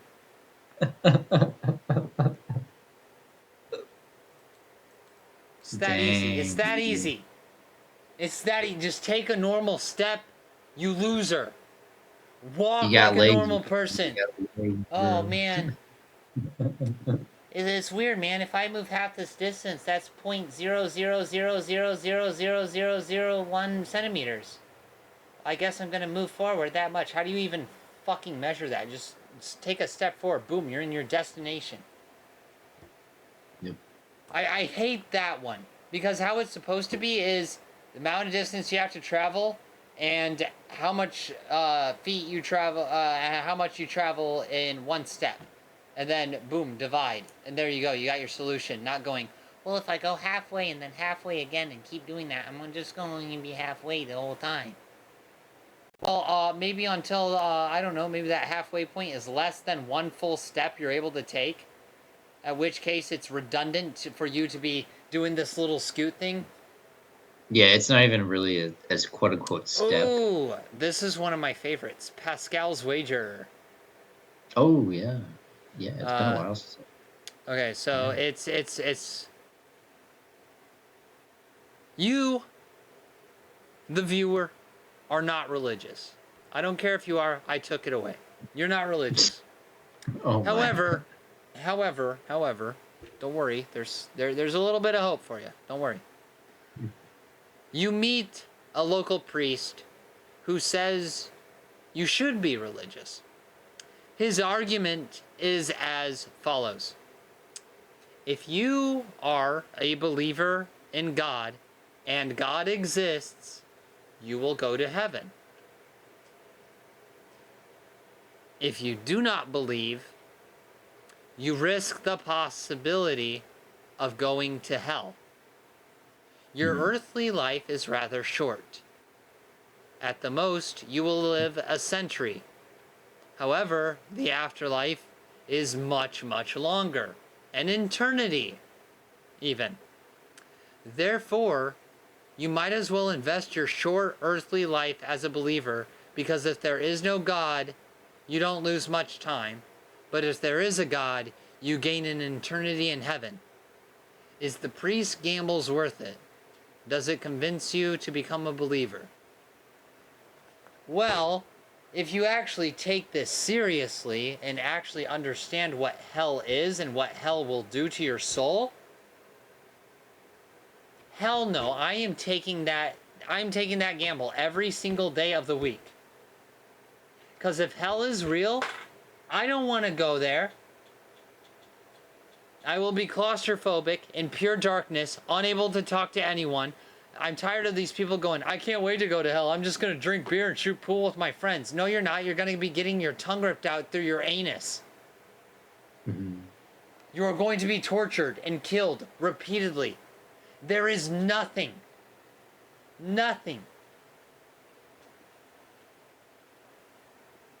And guess what? I think you get all your free will, though. And your only free will choice at this moment is, God, I wish I wasn't here. Sorry, who? He's not here. Why? Oh, yeah, because you didn't want nothing to do with him, so now he wants nothing to do with you, and now you're being tortured forever. Wasn't that smart? Donaldson's Equim. Everyone knows about this, right? Whoa. I mean, maybe. Equim is a world in which everyone is completed impartial. In Equim, everyone treats everyone else with equal concern. They did it. They solved racism. Therefore, If a parent had the choice of saving their child or another child from drowning, they would make an impartial decision, possibly flipping a coin or simply choosing the child that is closest. For the purpose of this thought experiment, let's say that the world of Equium is happier than our society, both on a societal level and an individual level. If you could give the people of Equium a pill to make them more like the people of Earth, would or should you? Contrarily, would or should you give a pill to make the people of Earth more like the people of Equium? So this one's pretty easy for me. I would not give any humanity to. Yeah. We are But- nuking Equium. Yeah, We're just bombing it. well, I would hope. All honestly, their I think- decisions are impartial, bro. Yeah. Bro. They're all lazy. That's exactly what it is. They're lazy. They just go, I don't know, this one's easier, so I'm just gonna do this. Bunch of lazy. Yeah. Warren's space traveler. You, Alex, are an astronaut. Whoa. So, You're traveling to distant worlds and cataloging whatever life you find on these distant planets. That said, you discover a planet with a wide variety of flora and fauna. You have the responsibility to catalog these species either as advanced, people-like species with full moral rights and protections, a mid-level species that should be protected from destruction but not placed at the level of people, or as species that can be used as resources and food. How do you make this decision? Upon what qualities do you base this decision upon? So you just see a lot of floral and fauna, bunch of plants and animals. How do you catalog them? I'm choosing that B option. Same thing we got for our animals. Well- They're not treated like humans, but they get treated with rights. That shouldn't be violated. yeah, Those like rights as animal abuse. we're talking about attributes and classification, and what it means for a creature to be a creature, high level creature, medium level resource. Like I would say like medium level, just because like it's fauna. we are multicellular. Cellular is a big is a part of it. Yeah, I would say it's definitely like plant. As long as it doesn't have a heartbeat or anything. Yeah, well, it's flora and fauna, both plants and animals. Mhm. I would just say it's Okay. mid-level. Should be protected from destruction, but not Yeah. placed at the level of people. Yeah, something like that. I think that seems fair. Oh, geez. Yeah. Okay. I feel Have you confident heard on that. of Searle's Chinese Room? The Chinese Room? Are you familiar with the Chinese Room? Is that where? Yeah, is that where the you send in information, you get the interpreter, and they send out information? Is that it? Yeah, this one's big in AI because it's really asking what understanding is. If you can just put in something, it does something to it, and then spits out something, or does it really Yeah. know what you're talking about? I'll go ahead and go through it and then just That one's kind of cool. brief description, yeah. So how this thought experiment Yeah. works is you imagine yourself alone in a room following a computer program for responding to Chinese characters slipped under the door. You do not understand Chinese, and yet by following the program for manipulating symbols and numerals, just as a computer does, you send appropriate strings of Chinese characters back out under the door. And this leads those outside to mistakenly suppose there is a Chinese speaker in the room. Does the person in the room, along with the computer program, understand Chinese? The thought experiment is a metaphor for AI, Given this example, do you think it is possible for an artificial intelligence to be conscious and aware of their actions if they are simply following a computer program?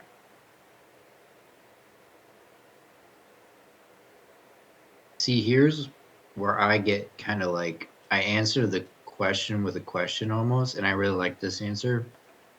Is like, how much really does it matter? So here's another analogy. I have two chickens. No, you don't. One is real life chicken. Okay? Okay. 100% chicken. Okay. The other is a quote unquote fake chicken. It's a fake chicken, Then why do you but call it a chicken? it looks like a chicken. It acts like a chicken. It looks like a chicken and it acts like a chicken. Looks like a chicken. And it has all the resembling qualities of a chicken. Talks like a chicken. Smells Yeah, like it walks like a chicken. It talks like a Does chicken. it taste like a chicken? It smells like a chicken. Then it might be chicken. You cut it open. Yeah, but remember, this is fake chicken. But it looks a lot like chicken. It resembles enough of chicken that it's essentially chicken. So you conform to say that it's a chicken now? Yeah. Okay. So you're in the same boat as me because I think it doesn't matter. If it resembles intelligence, it kind of is intelligence. Yeah, but I mean, to a degree. I don't think that the robot itself knows Chinese, as it's just running a program that takes these Chinese characters and manipulates them like a computer does. That's precisely what I'm saying. That's precisely what I'm saying, is that it doesn't have to understand. It just has to resemble understanding. Oh, Right? okay. Yeah. That's what I'm saying. Because because again, I'm not saying that it does understand anything at all. It could just be like, but it sure seems to think, like, it looks like it's understanding. Right? I mean, that's my position. If it were a learning so model, if it, like, again, if it were like a learning model, I believe over time, yes, you could say, yes, this thing knows Chinese. But as of right now, it's more of a, like... Well, it goes, remember the chicken argument. You got a real chicken versus a quote-unquote fake chicken that has all the qualities of the real chicken. So at what point, is it real enough to fool you to say it's got all the qualities of a chicken? It's pretty real enough. That's what I'm saying. How did we get this fake chicken? Well, it's an analog for AI, because I'm saying if AI develops and it gets closer and closer to what humans look like, maybe it'll look more like humans than humans themselves. Maybe. What if it's more convincing of it's a human ability than a human is? Hyper-realistic human. Holy shit.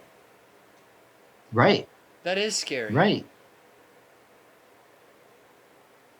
Because now we're like, well, it looks like a chicken. Why? It talks like a chicken. It looks like a chicken. In these hypotheticals, though, is this robot being let out of the box? I feel like that might. Well, by this point. At this point, I mean, we're talking about kind of like robotic agents, so they would be, out of the box and like interacting with life. But we can go back to the box idea too.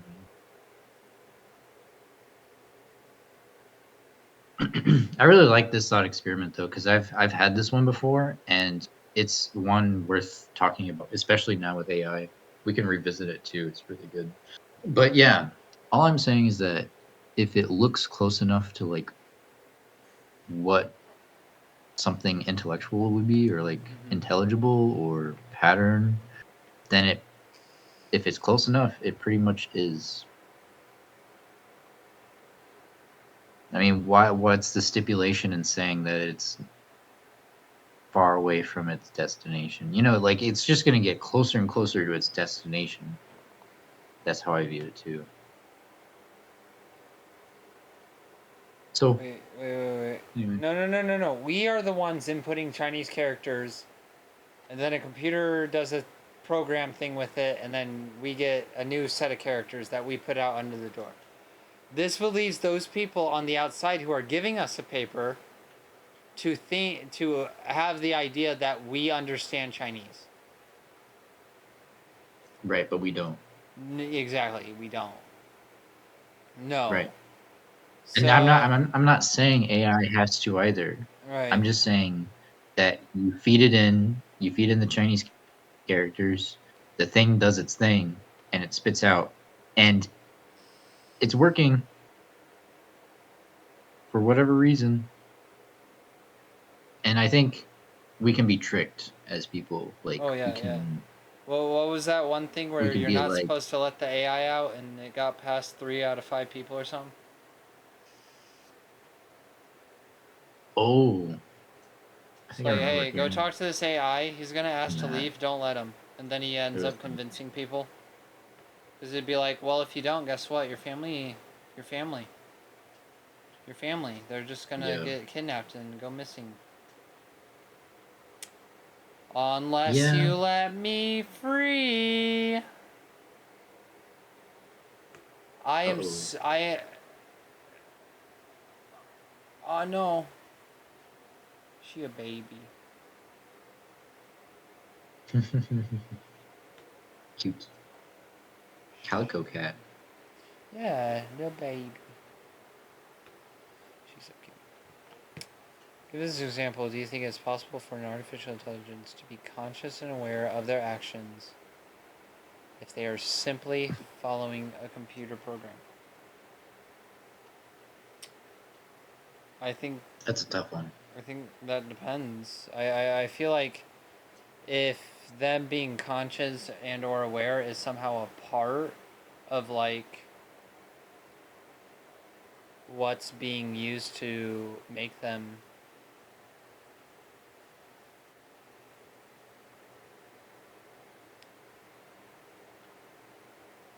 like if the AI itself, like if part of its program is to be conscious or aware, then the answer would be yes, it is possible. But if it's just following computer program, I would think not. Unless it's a learning model. Do you think, let me ask you this, are consciousness and awareness one and the same, or are they two distinct things? Do you think that's important? I think they're two different things. You're saying they're two different for sure? Yes.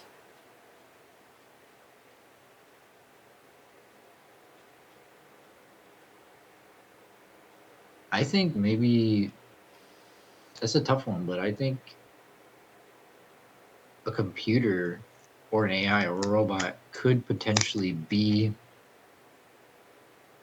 quote unquote aware, whatever you think about aware of its action in the future. I don't know about now, like maybe, but like I think there's whether that's conscious, I don't know. It may not be conscious, but it's gonna have some sort of acknowledgement. Yeah, I could agree with that. Some minimal awareness of like its action, and I don't know where awareness becomes consciousness, if that's a thing or if that's not even related. Because do squirrels have awareness? Do they have consciousness? Well, that's what I was kind of going to ask. Like, aren't there animals that have awareness but aren't conscious? No? They don't have a conscience? They're, yeah, I think maybe like a consciousness seems like a higher level of being Yeah. awareness Because it's just something that you have. It's an inner part as of like a lower you. primate, or like awareness is like. I think it's weird how And I might. how we would even have one of those because like. Fuck, what did you just say? I'm sorry. Oh, it's okay. I was just gonna say that it might be like sort of like related to awareness, where like you have these like being a human. I might also point out that we are self-aware, so we're not only aware of like the external things, but we're also reflective and we look back at the internal. And I think that's kind of what separates us from like other creatures, because I think other creatures, how self-aware are they? They might have some limited awareness of the self, but like, you know, a lot of creatures have pack mentality. You know, that's part of their structure. Um, Even humans, like, we're very communicative. Um, but yeah, it's a very curious conundrum. And but like again, to kind of like sum up this, can a computer be aware? I think so, kind of, but maybe not in the way we think of awareness. Can it be conscious? That one's harder to answer. I don't feel confident in an answer there, but maybe, because I don't even know. Chimpanzees, bonobos, orangutans, gorillas, bottlenose dolphins, elephants, and magpies all have shown the ability of self-awareness. Mirror test, Oh well. baby. The mirror So there might test. be something there. There might be something there about those creatures that have some higher level self awareness. I think maybe. But yeah, pretty cool. Mammals, bird, fish, and even some invertebrate like cephalods and some insects experience conscious awareness. Really? Wow. Yeah. This recognition is based on factors like self-awareness, the ability to learn and problem solve, and the capacity to experience emotions. I think emotions are kind of a core staple. Like if you can love, if you can feel, if you can, Conscience. there's a lot to it. Yeah. We still are, you know, philosophers everywhere are still freaking out because we still don't really understand the brain and consciousness fully is. And I we're don't still think we trying to like. ever. Well, I think we're getting closer to. Corvids. Corvids. Parrots. Dogs, pigs, and some rodents also may have conscience. Well, I mean, emotions are linked to consciousness. I don't know. It's a tricky. Consciousness and awareness is such like a hard thing to really like truly articulate and get I think like awareness is more concrete, because awareness we can kind of. yeah, definitely. But conscious is like, Consciousness, what that is that? one's tricky. Is it just your inner voice? Is it a moral compass? What is it? Yeah. Some people say it's the And why sensation is of mine Australian? but yeah, some people say it's the sensation of like aliveness, being awake. Some people have like wakefulness for the consciousness. Yeah, and then you have unconscious, the unconscious, where like you're, yeah, it's a wakefulness state where you're not wake, where you're not awake.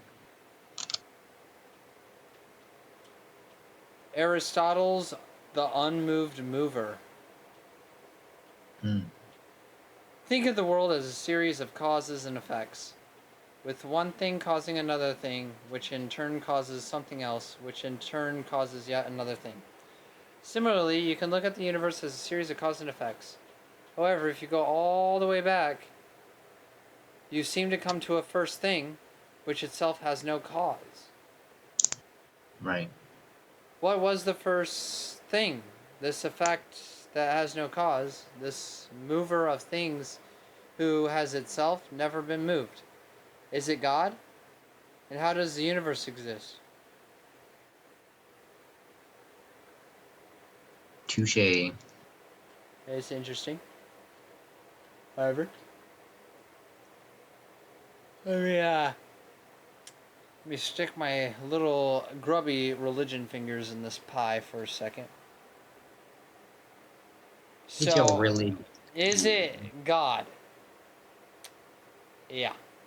I mean, what caused Big Bang, huh? What caused Big Yeah. Bang? Maybe all-powerful being? Oh, he could. He all-powerful, he could. He's beyond our understanding. I All like to think understanding we could ever possess. God is outside of it, so I mean, it'd be it's always funny if possible. like the person responsible for the Big Bang was like actually just some dude, but like then God actually existed outside of that. He's like, I'm gonna take credit for that, like Steve Jobs. But yeah, he's legit like. But nobody can prove that he did it, so they just think God did it. And how does the universe exist? Expansion. Expansion, buddy. Lot of Universe, stuff in that universe soup. It's got to get spread out. the universe exists because it does. Okay, this is Russell's 5-minute hypothesis. Well, 5 minutes. Okay. Take this statement. There is no logical impossibility in the hypothesis that the world sprang into being 5 minutes ago, exactly as it then was, with a population that remembered a wholly unreal past. In simpler terms, this is also known as last Thursdayism, in which you hold the belief that the universe and all memories and everything, all of that was created last Thursday. All your memories are fake. They're not real. My sort of rebuttal to this argument is that I would just say, hey man, that's just kind of lousy design. Like if you're doing that, it just seems very inefficient to do something. A lot of energy to be able to replace all the memories of every person, to reset all the things, and it just seems like kind of convoluted. Yep, Like just like us therefore, it being doesn't in make a lot of. a simulation. Why? Oh, simulation paradox. Like, because some people believe that there's simulations and simulations and simulations, Like and it that just one keeps episode going of Rick further. and Morty. Yeah. You're inside of a simulation. Inside of a And it's simulation. kind of Inside simulation. another simulation. Then he blew him Yeah, up. that was cool. I Good don't know, episode. Jerry. Why don't you ask why the smartest people in the universe? Oh, wait, they blew up. They tried. Yeah. But yeah, I don't know. To me, it doesn't seem very efficient. It doesn't seem very like whatever. But So you it could would be say cool. would you say you don't agree with the statement? I just think it'd be kind of silly or redundant I think to it is a very silly yeah to hypothesis, invest yes. energy. But maybe it's However, true. Maybe it's true. I don't know. It could be funny. a question it also asks is any knowledge possible? Ooh, that's a deep one. There Is is any not? no logical impossibility in the hypothesis that the world sprang into being 5 minutes ago, exactly as it then was, with a population that remembered the wholly unreal past. If this is true, is any knowledge possible? I mean, I would say yes. Knowledge is just stuff you already know, right? And if you've already remembered stuff from your past, then I would say yeah. Knowledge is just yeah. kind of memory. Yeah, it's just memory. And if you have memory, it depends. Like as long as you retain that memory, you have the memory. Can our sense experiences and memories be trusted to find truth? Ooh, I would say not entirely, because our senses are fallible. But And didn't if you know anything, But didn't you just say that our memories are the reason why, like, the whole idea of the 5-minute hypothesis to be redundant and unlikely? I was making more so the redundancy and the efficiency argument of like it just seems kind of silly that you'd Okay. have a system to reset all the time. I was curious about the memory thing because if memories are reset, then can I gain new memories? Can I Well, you remember all these Right. memories from an unreal thing. So like I guess anybody's ability to like find the truth is kind of based on senses a little bit. But I really do think with this next question, I do think that senses are limited. You can only ever get an approximation of reality. Indeed. Because remember that even the light that we see in the visible spectrum is only like roughly zero. I think it's like 0.07% of the light. So there's like, tons of different light. UV, ultraviolet, all sorts of cool light types. But yeah. That is it for the thought experiments. We're going to, real quick,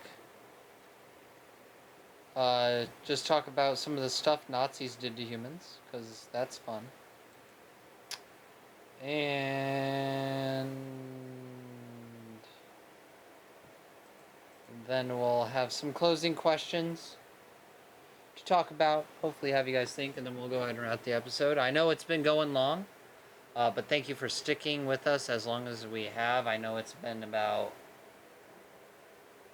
almost 3 hours of an episode, but hey, nothing wrong with a long episode. Listen to it in parts.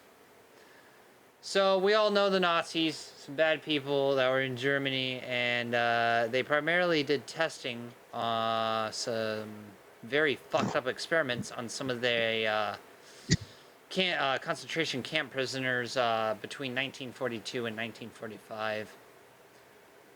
So here's some stuff we did. Not stuff we did. Here's some stuff that the Nazis did. I didn't do any of this. I also have not done any I of do this. not condone any. I'm getting too tired. It is past 2 a.m. It's getting rough. Experiments dealing with the survival of military personnel. So at Daku,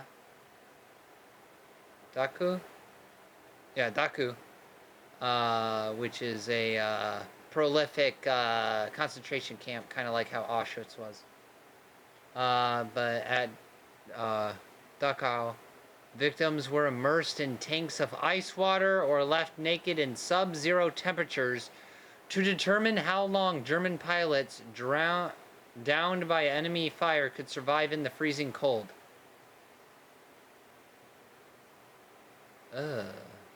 Doctors also tested various methods of rewarming, some of which were particularly cruel. High altitude experiments, also at Dachau. Prisoners were placed in low pressure chambers to simulate conditions at high altitudes. The goal was to understand how to save German pilots forced to eject at high altitudes. Seawater experiments, also at Dachau. Experiments were conducted to determine if humans could survive on seawater, with victims being deprived of food and given only filtered seawater and other solutions. Yeah, I don't think that'll work, bro. No. Wounding subjects to test drugs. Oh, God. At Ravensbrück, wounds were deliberately inflicted on prisoners infected with bacteria like streptococcus, gas gangrene, or tetanus, and had circulation interrupted to simulate battlefield wounds. Sulfonamide drugs and other treatments were then tested on these wounds.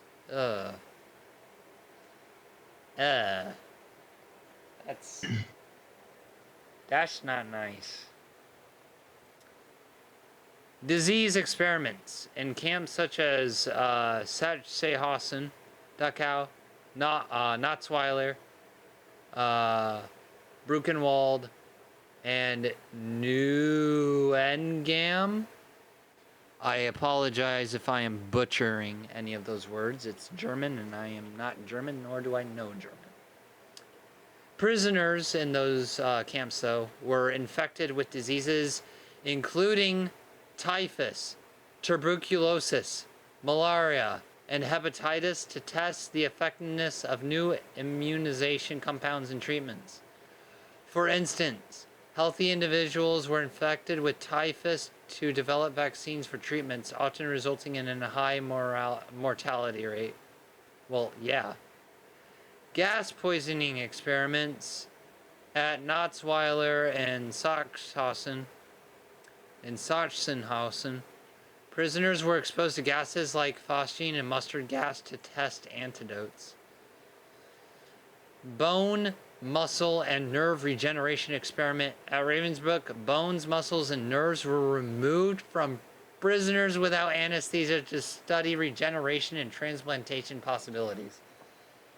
Damn. No. No. Oh, dude.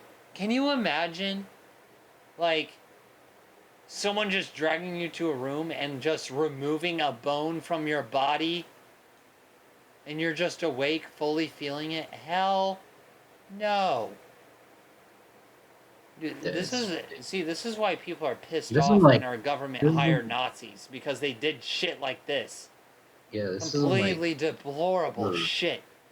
They deserve death, but no.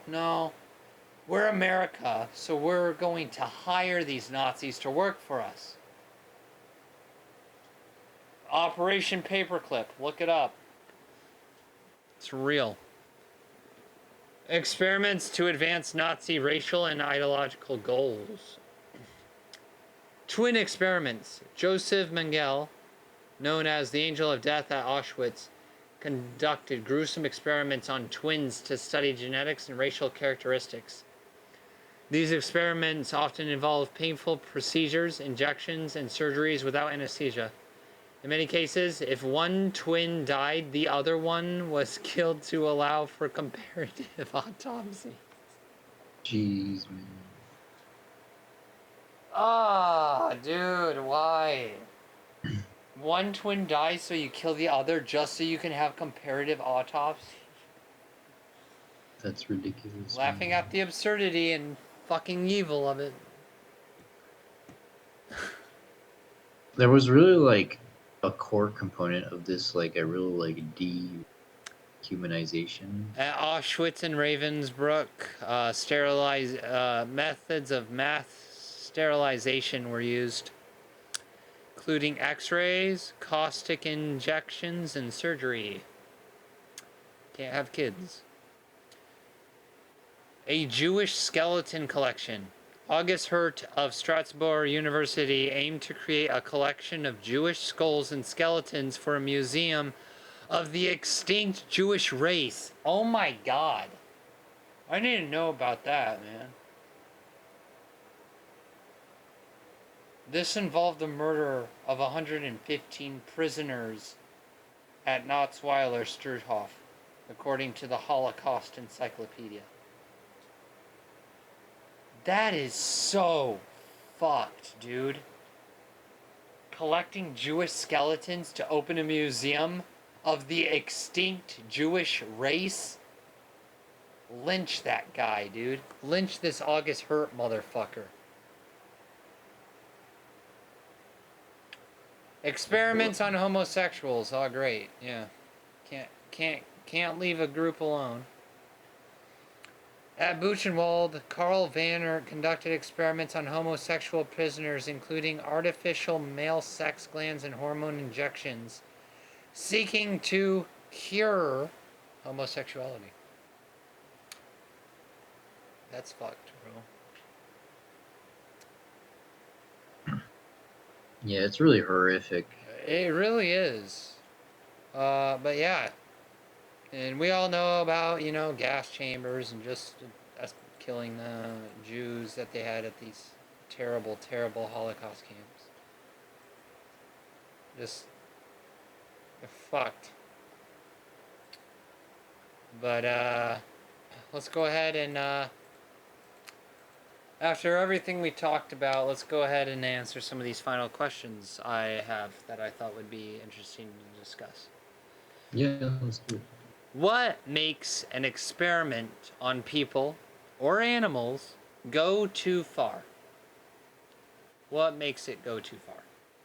I think once you are negatively impacting the living thing you are experimenting on, that's where a line is crossed, I believe. Yeah. I would kind of classify that as like harm. Yeah, if you're harming... Like intent to harm and like resolution of harm. Yeah. I think be chill with now the experiments. I mean, I understand we got to do some fucked up extreme ones in order to learn a lot, but I don't know. Maybe the government can like clone a bunch of humans for that. It's kind of rough because it's like animal testing to get human drugs, Yeah, it's a bit weird, but it's because like mice genetics and how their body works are similar to ours, so if it works on them, it might work on us. But, I don't know.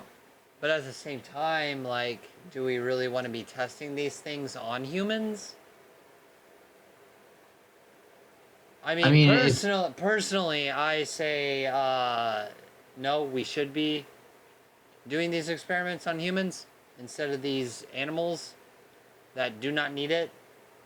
Well, that might even be more inhumane, potentially, because we also don't know what we're getting the humans into, kind of, because we'd be going into new territory if we were testing. Here's my train of thought. Animals better than humans. See this cat? See this little guy right here? See this little cutie? But humans are an animal. Uh-huh. I would shoot a person if she just wanted me to. Not even to save her or anything. Just if she wanted me to, I would. Oh, dude. Humans destroy so much of the habitats for our wildlife. We are polluting the oceans. We're fucking everything up. We're taking away all their habitat and land and all that. Fun. It's not fair. It's not.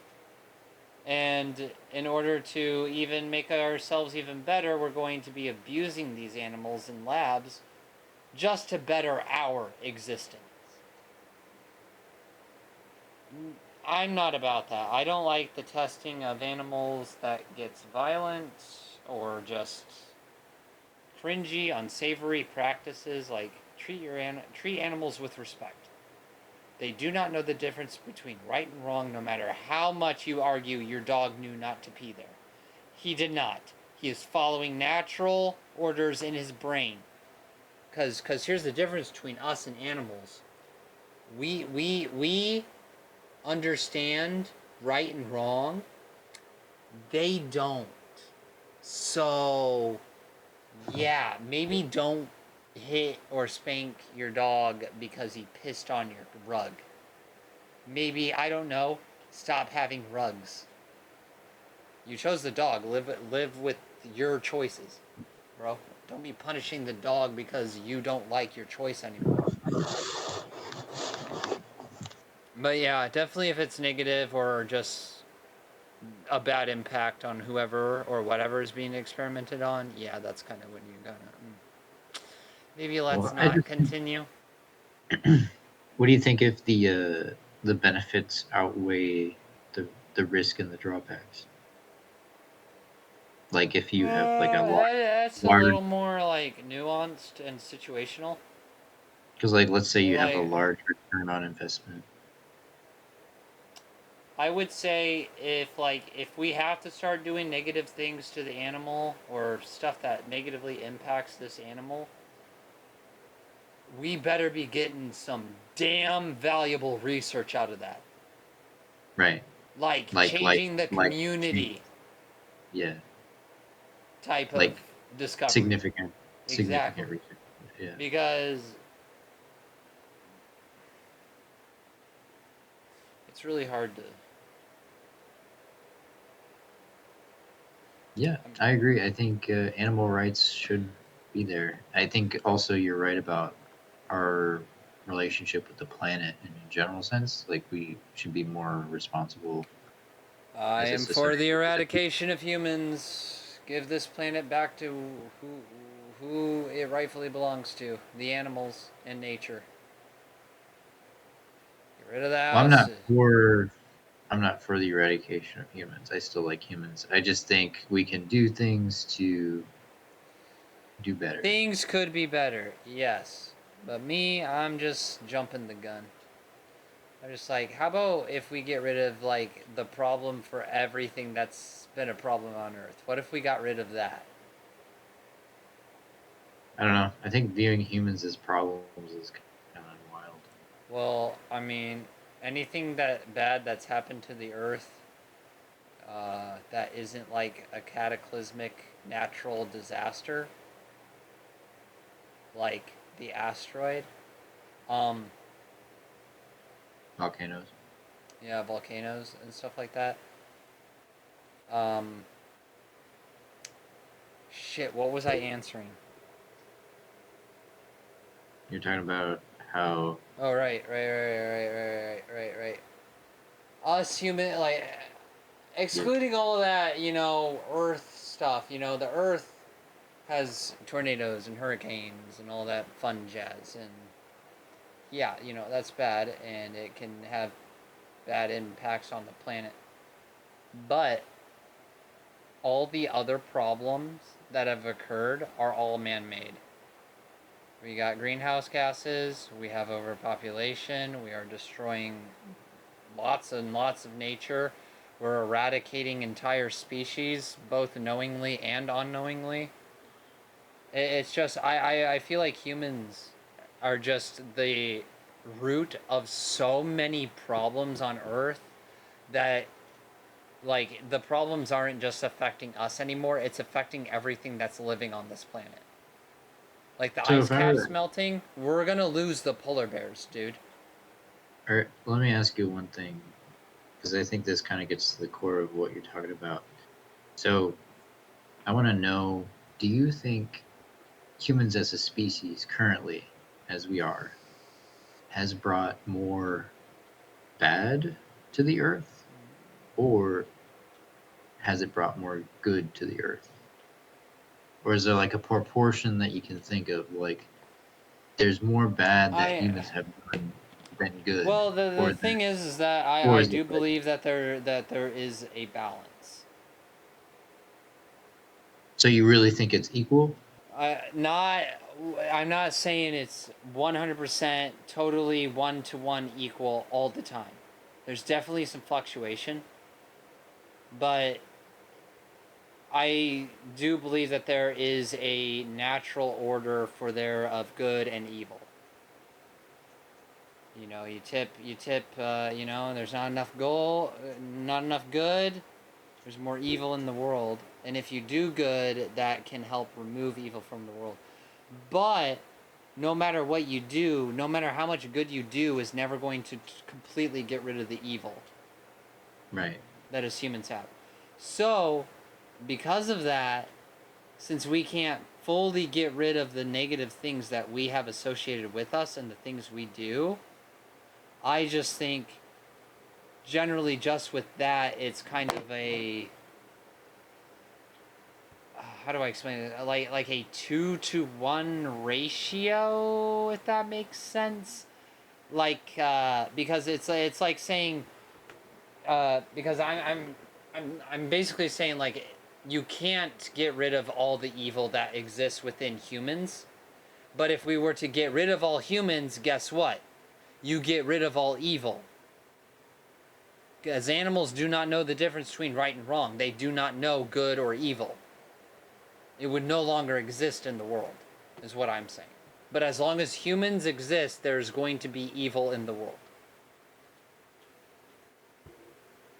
Yeah, but you're also ignoring the good that comes from humans, I think. Yeah, Right? but that good is also associated with us doing terrible things as well. None of these good things would have happened or have come into fruition without us also doing all the negative things with it. We don't get to choose, oh, we only do good things, or oh, we only do bad things. No, it's a mix. You will always be doing good things and bad things. Sometimes at the same time, sometimes at different So times. you said it. You said it was like a 2-to-1 ratio. So like I'm we do basically like saying the mostly. evil outweighs the good as a 2 So to 1 ratio. we're Yes, because mostly you can't use good to get rid of evil. You will never be able to do that. You have to get rid of both the good and evil to get rid of the evil. but humans as a species, you're Is saying, evil. Yes. is mostly primarily The factor for destroying the earth, yes. The earth is at the worst possible point it could be, and all of it is because of us humans. We are destroying the only place we have to live. That is completely counterintuitive, unproductive. That's not good for a species to do, to literally eradicate everything else that's alive. Like, if we're the only So let thing in me the ask universe you, alive, do we really want to destroy that? so are we all held accountable? Every person? I think every person can be held accountable. Do you drive a car? Yeah. You're impacting greenhouse gases. There's murderers in jails. There's pedophiles in jails. There's all these different people. There's all these different people doing different things. And even if you think your thing is small, it's still impacting the world. But like, okay, like if you try to live a life where like you're leaving less of an impact, like, or like you're trying to do good, like, is that significant? I don't know. I'm just trying to read like what you're. I don't know. You're saying most people are evil. I do think most people are evil.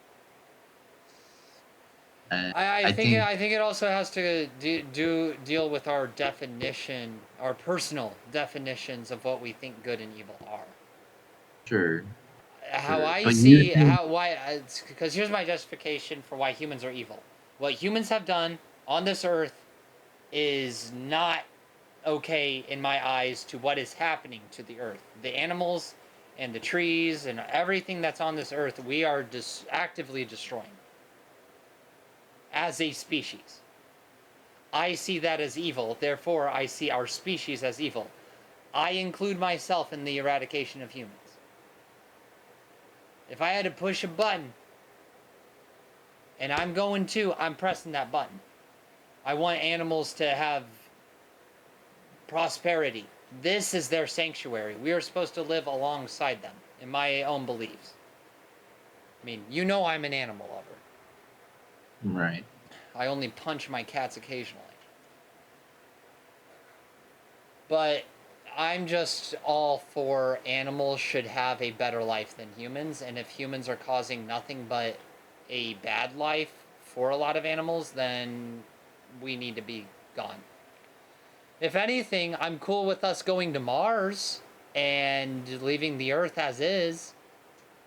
You know, like, let's move all of our stuff to there and destroy that ball of iron. I think it's very possible to have better habitats and better environments. Oh yeah, it's always better. It's just I think that's a very doable project for humanity. I don't think you have to sacrifice all humans to, we can have our cake and eat it too, so to say. I believe. mhm.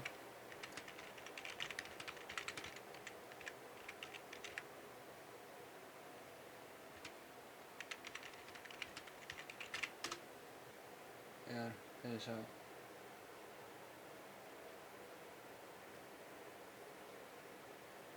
Okay, how about this little factoid for you?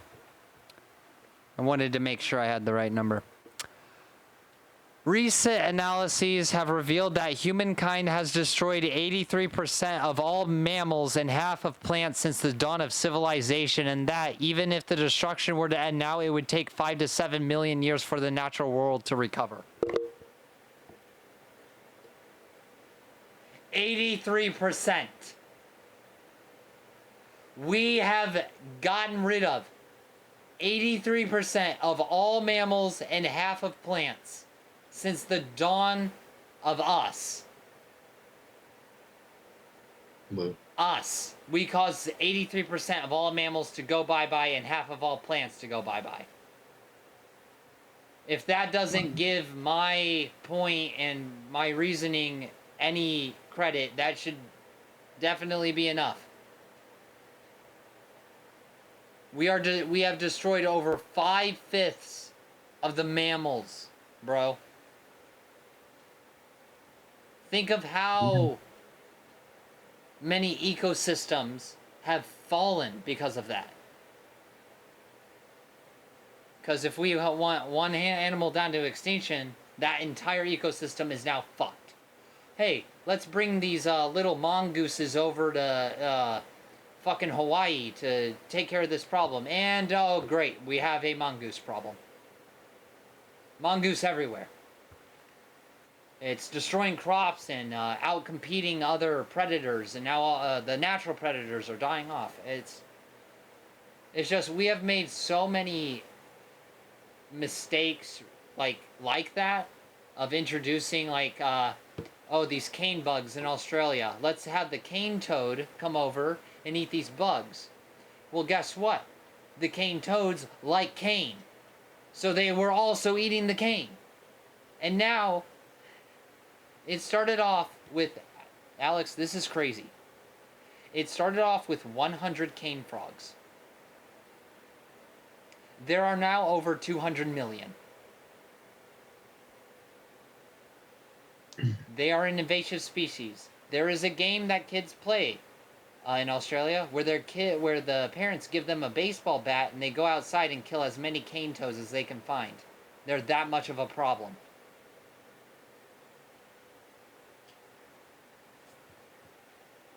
invasive species, that's us. yeah. And that's on us. Yeah. I don't know. I just think I'm not saying that humans haven't done any good. We have definitely done good. I'm just saying that in terms of the negative impact that we've had on our, the thing that we're supposed to improve and live on, it's very counterintuitive in my eyes. We want to make improvements, but we're destroying the earth. Bro, where are we gonna go? Oh, okay, cool. We got a cure for the common cold. But 90% of the human population has died due to greenhouse gases. Oh, we've gotten into another world war. Nuclear fallout. Yeah. Because we now have the ability to destroy the world as well. And I don't think anyone should have that power. It's fucked. Isn't that wonderful? It is. I also like how the U.S. government has just 8 unaccounted for nuclear devices. Oh yeah, I heard about that. Yep. Yeah. Just 8 nuclear weapons missing. They don't know where they went. They're just gone, missing. That is horrifying. Yeah, what if some Joe has that? in his All it backyard. takes is one bad apple. All it takes is one bad apple. And humanity is a rotting orchard.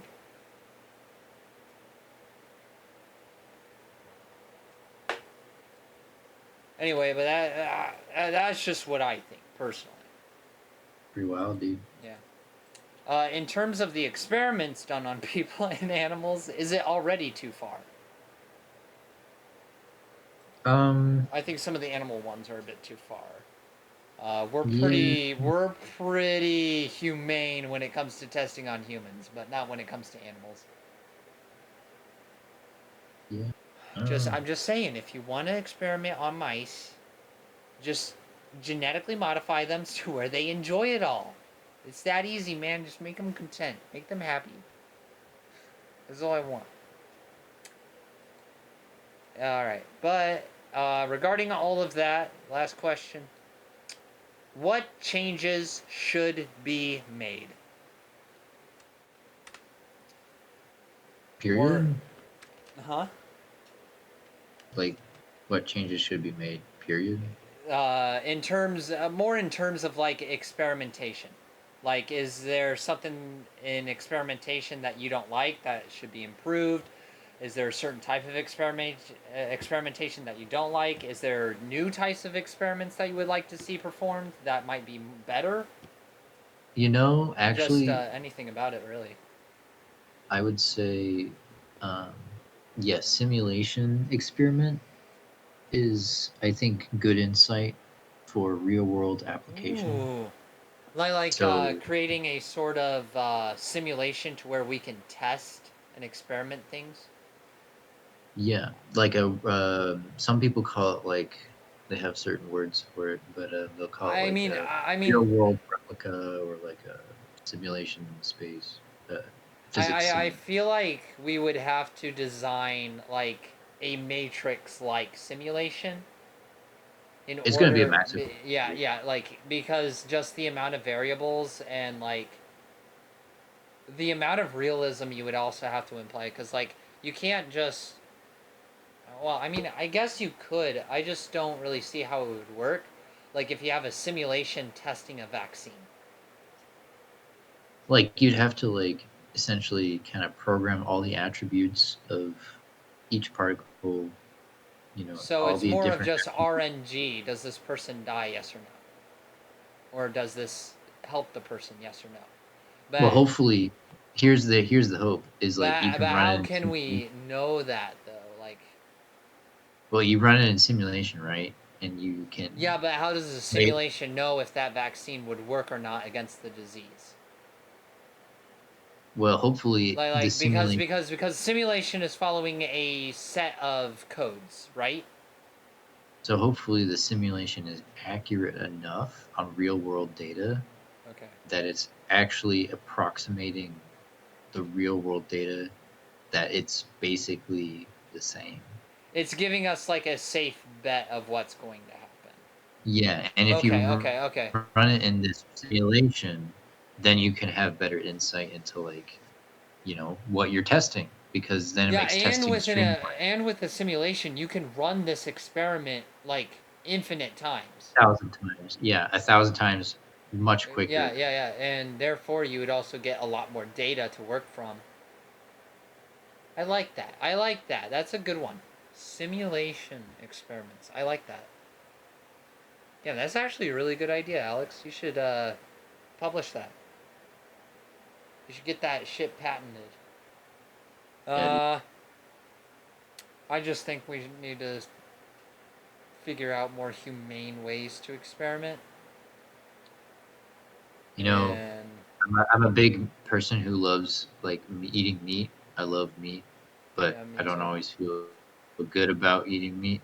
I've But I hear also there. have had that feeling, because it's like, I know if I switch to becoming a vegetarian or a vegan, that isn't going to change shit. Right. Well, here's the thing: is like, Guys, I stopped eating meat. I did it. I ended animal cruelty. It doesn't work like that. We are at a point to just where that's how it is, and all you can really do is protest change, but you kind of have to live in that world. Well, here's what I've heard. I was gonna add to this point. I like meat. Lab-grown meat, buddy. We're getting Yes. Lab-grown meat. We're getting I think it's a thing. It and is. It can be It is a wonderful. thing. They have. I It's just believe. small scale. I believe they've already 100% clone. I know there's a fair amount of development in it, but big in Europe, I think. Lab-grown meat is made of the same types of cells as conventional meat, including muscle and fat cells. Yeah, I think would they like take stem cells. Or Yeah, something? it contains the same basic components like protein, but it may differ. Good. Yeah, I just choked on some of my spit. Sorry. Not necessarily identical. Contains basic components like protein, but it may differ in micronutrient content and fat profile. But it is nutritionally and structurally similar to conventional meat. I mean, I think all it takes is getting a few restaurants to serve synthetic beef, and I mean, you just kind of have to test it out at first, because if there's people that are like really big into steak, like I am, like I love myself a medium rare ribeye. If I get synthetic meat and I cook that as a medium rare ribeye, I'm expecting it to at least in a way taste and be as filling as a big ribeye is to me. Well, I guess that's kind of my hope and dream for AIs, because like maybe they could unlock a whole bunch of stuff like that, like especially like in health and wellness. And if we're growing meat, why are we and not? But especially growing do, meat. do you think if we start actually like having lab-grown meat available as a consumer product, do you think they'll make some genetic modifications to this meat they're growing to contain like more nutritional benefits? That's an interesting. Like, can't you create 100% lean meat? Can you basically deny fat being in it? Like, can you prevent fat from being in the meat? Can you increase its protein content?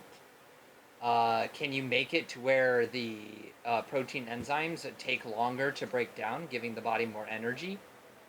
I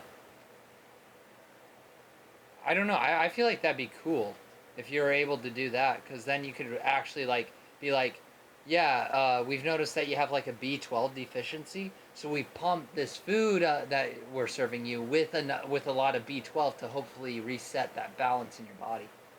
I feel like that'd be. I feel like you would just kind of get that by just getting pharmaceuticals, but more advanced pharmaceuticals, right? I definitely understand that the lab-grown meat is definitely more for as a like, hey, let's not have millions of chickens in cages. I feel like people would be appealed to like natural sounding, like lab-grown meat. Like nobody wants to hear like, oh, lab-grown meat, ew. Synthetic like they want to be like. It's also known as cultivated meat. Cultivated meat. But at the same time, I think the average person will ask, well, why is it called that meat rather than just meat or 100% beef? What does that mean? Yeah. It means they didn't kill a creature, they just grew it. Cultivated it. I think they need to at least do like a small little test first. Like to kind of just be like, how do people like this? Yeah. Because if they can make, because if they make synthetic meat that tastes really good, boy, we're in business. Yeah. Then the vegans are happy. Are they really? It's still meat. They're never happy. Dude, imagine a world where like No. we solve meat. We know we don't need to kill any more animals, but we still grow in lab grown meat. Are the vegans still vegan? Are they still mad? Yeah, probably. I Going shout out to all the vegan. vegans. I like You have to vegans. remember, vegans, they base their entire personality and lifestyle around the fact that they're vegan. And the reason why Well, they some do that people. is because they feel like that they know some big secret that no one else knows, like atheists, uh, or that they're better than everyone else, like atheists. Yeah, I don't know they got why like a I'm ratting on. pompous attitude. Yeah. Look at her. Meow. Kitty kitty. Baby. Yeah, I don't know. I'm starting to lose track. We should probably wrap up. I'm starting to probably offend people. Like atheists. Probably. Yeah, probably. Yeah, maybe. Like I don't know. atheists. Get it? Because, like, I'm probably offending atheists, but atheists do whatever they can to offend other people, so, like, who cares? I'm just kidding. There are some great atheists out there. Anyway, thank you everybody so much for joining us on this 4 to 3 to 2 Pearson episode. Pearson? Goddamn. Thank you for joining us on this 4 to 3 to 2 to just fuck. Thank you for joining us from our 4 to 3 to 2 person Afterthoughts podcast, talking about insane experiments done to animals and humans. We hope you enjoyed. We hope you learned a little something. I hope you think this little thing is cute. She's been in the background the whole time, like a cute little baby. She deserves the head pats. If you want to give her head pats, maybe you should think about leaving a like and subscribing to the Afterthoughts to stay all up to date with everything Serafina does. It's her channel now. It's her show. But you can also stay up to date with all of the Afterthoughts content that we are releasing. We got Afterburners, a more expanded upon series as of right now. Just some bonus stuff to keep you guys engaged and to keep a video going up once every other week. Because I'm trying to do that with Afterthoughts, but it's taken a while to get those. Scheduling. Yeah, leave a comment about your favorite experiment that either we talked about or maybe we didn't talk about. We would be very interested in looking into that. And if we find a lot more experiments in that, we'll probably do a second parter episode, or we might do an Afterburners episode where we kind of delve into some of that stuff a bit more. But yeah, we thank you so much for spending a lot of time watching this episode. Very long one. It's a long one.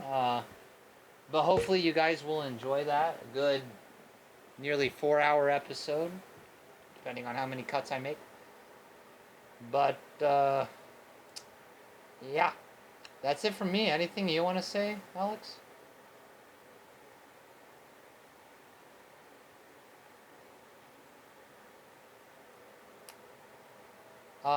Thanks, y'all.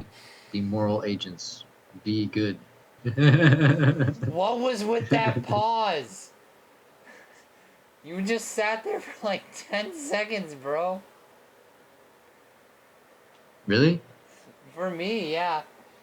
Said, Alex, you want to say anything? And it was just crickets, bro.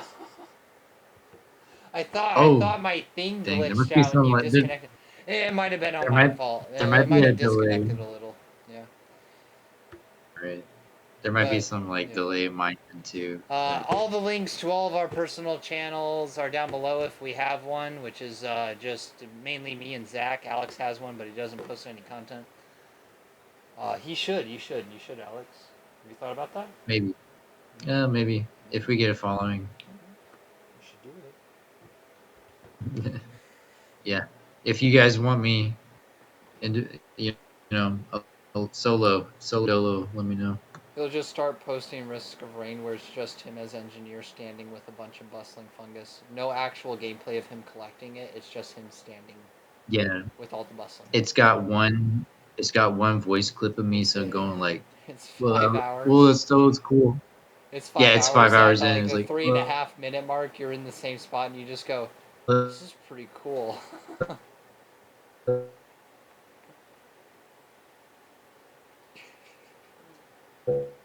You're breaking out again. that was fun. Stop. Fun. I like that. Oh, Ah. sorry. But yeah, all of the links you need are down there. If you want to send us fan mail, you send it straight to him. If you want to send us some business inquiries, whoa, stepping out to business inquiries, whoa, it's getting real. It's getting real. Contact the email that's listed down there. It should be the afterthoughtsofficialpodcast@gmail.com. But please check the description to make sure that's correct. I should also have it corrected in words around me if I gave you the wrong name. Just in case you don't want to go to the description and want to search it up yourself like a big boy. But, yeah, you can feel free to contact the fan mail for any questions you want us to answer, any comments, possible concerns, like, why does Zach look like that, you know? Some real hard-hitting questions you can ask there.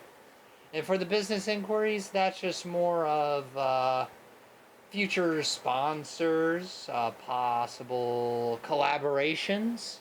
Like if someone's like, hey, I really like your podcast. I do this as a living. I feel like that's an interesting thing. If you guys are interested, I wouldn't mind being a guest. Like we're perfectly fine open to those. Just know the chances of you being accepted as a guest might be a little low. Just because sometimes you get those weirdos that are like, I want to get on the show and make it all about me. And that's not the case, no. This show, it's all about Alex. He's the main character. So, yeah. No. Anyway, This I'm is getting way false. too sleep deprived. It's almost fucking 3 in the morning, Alex.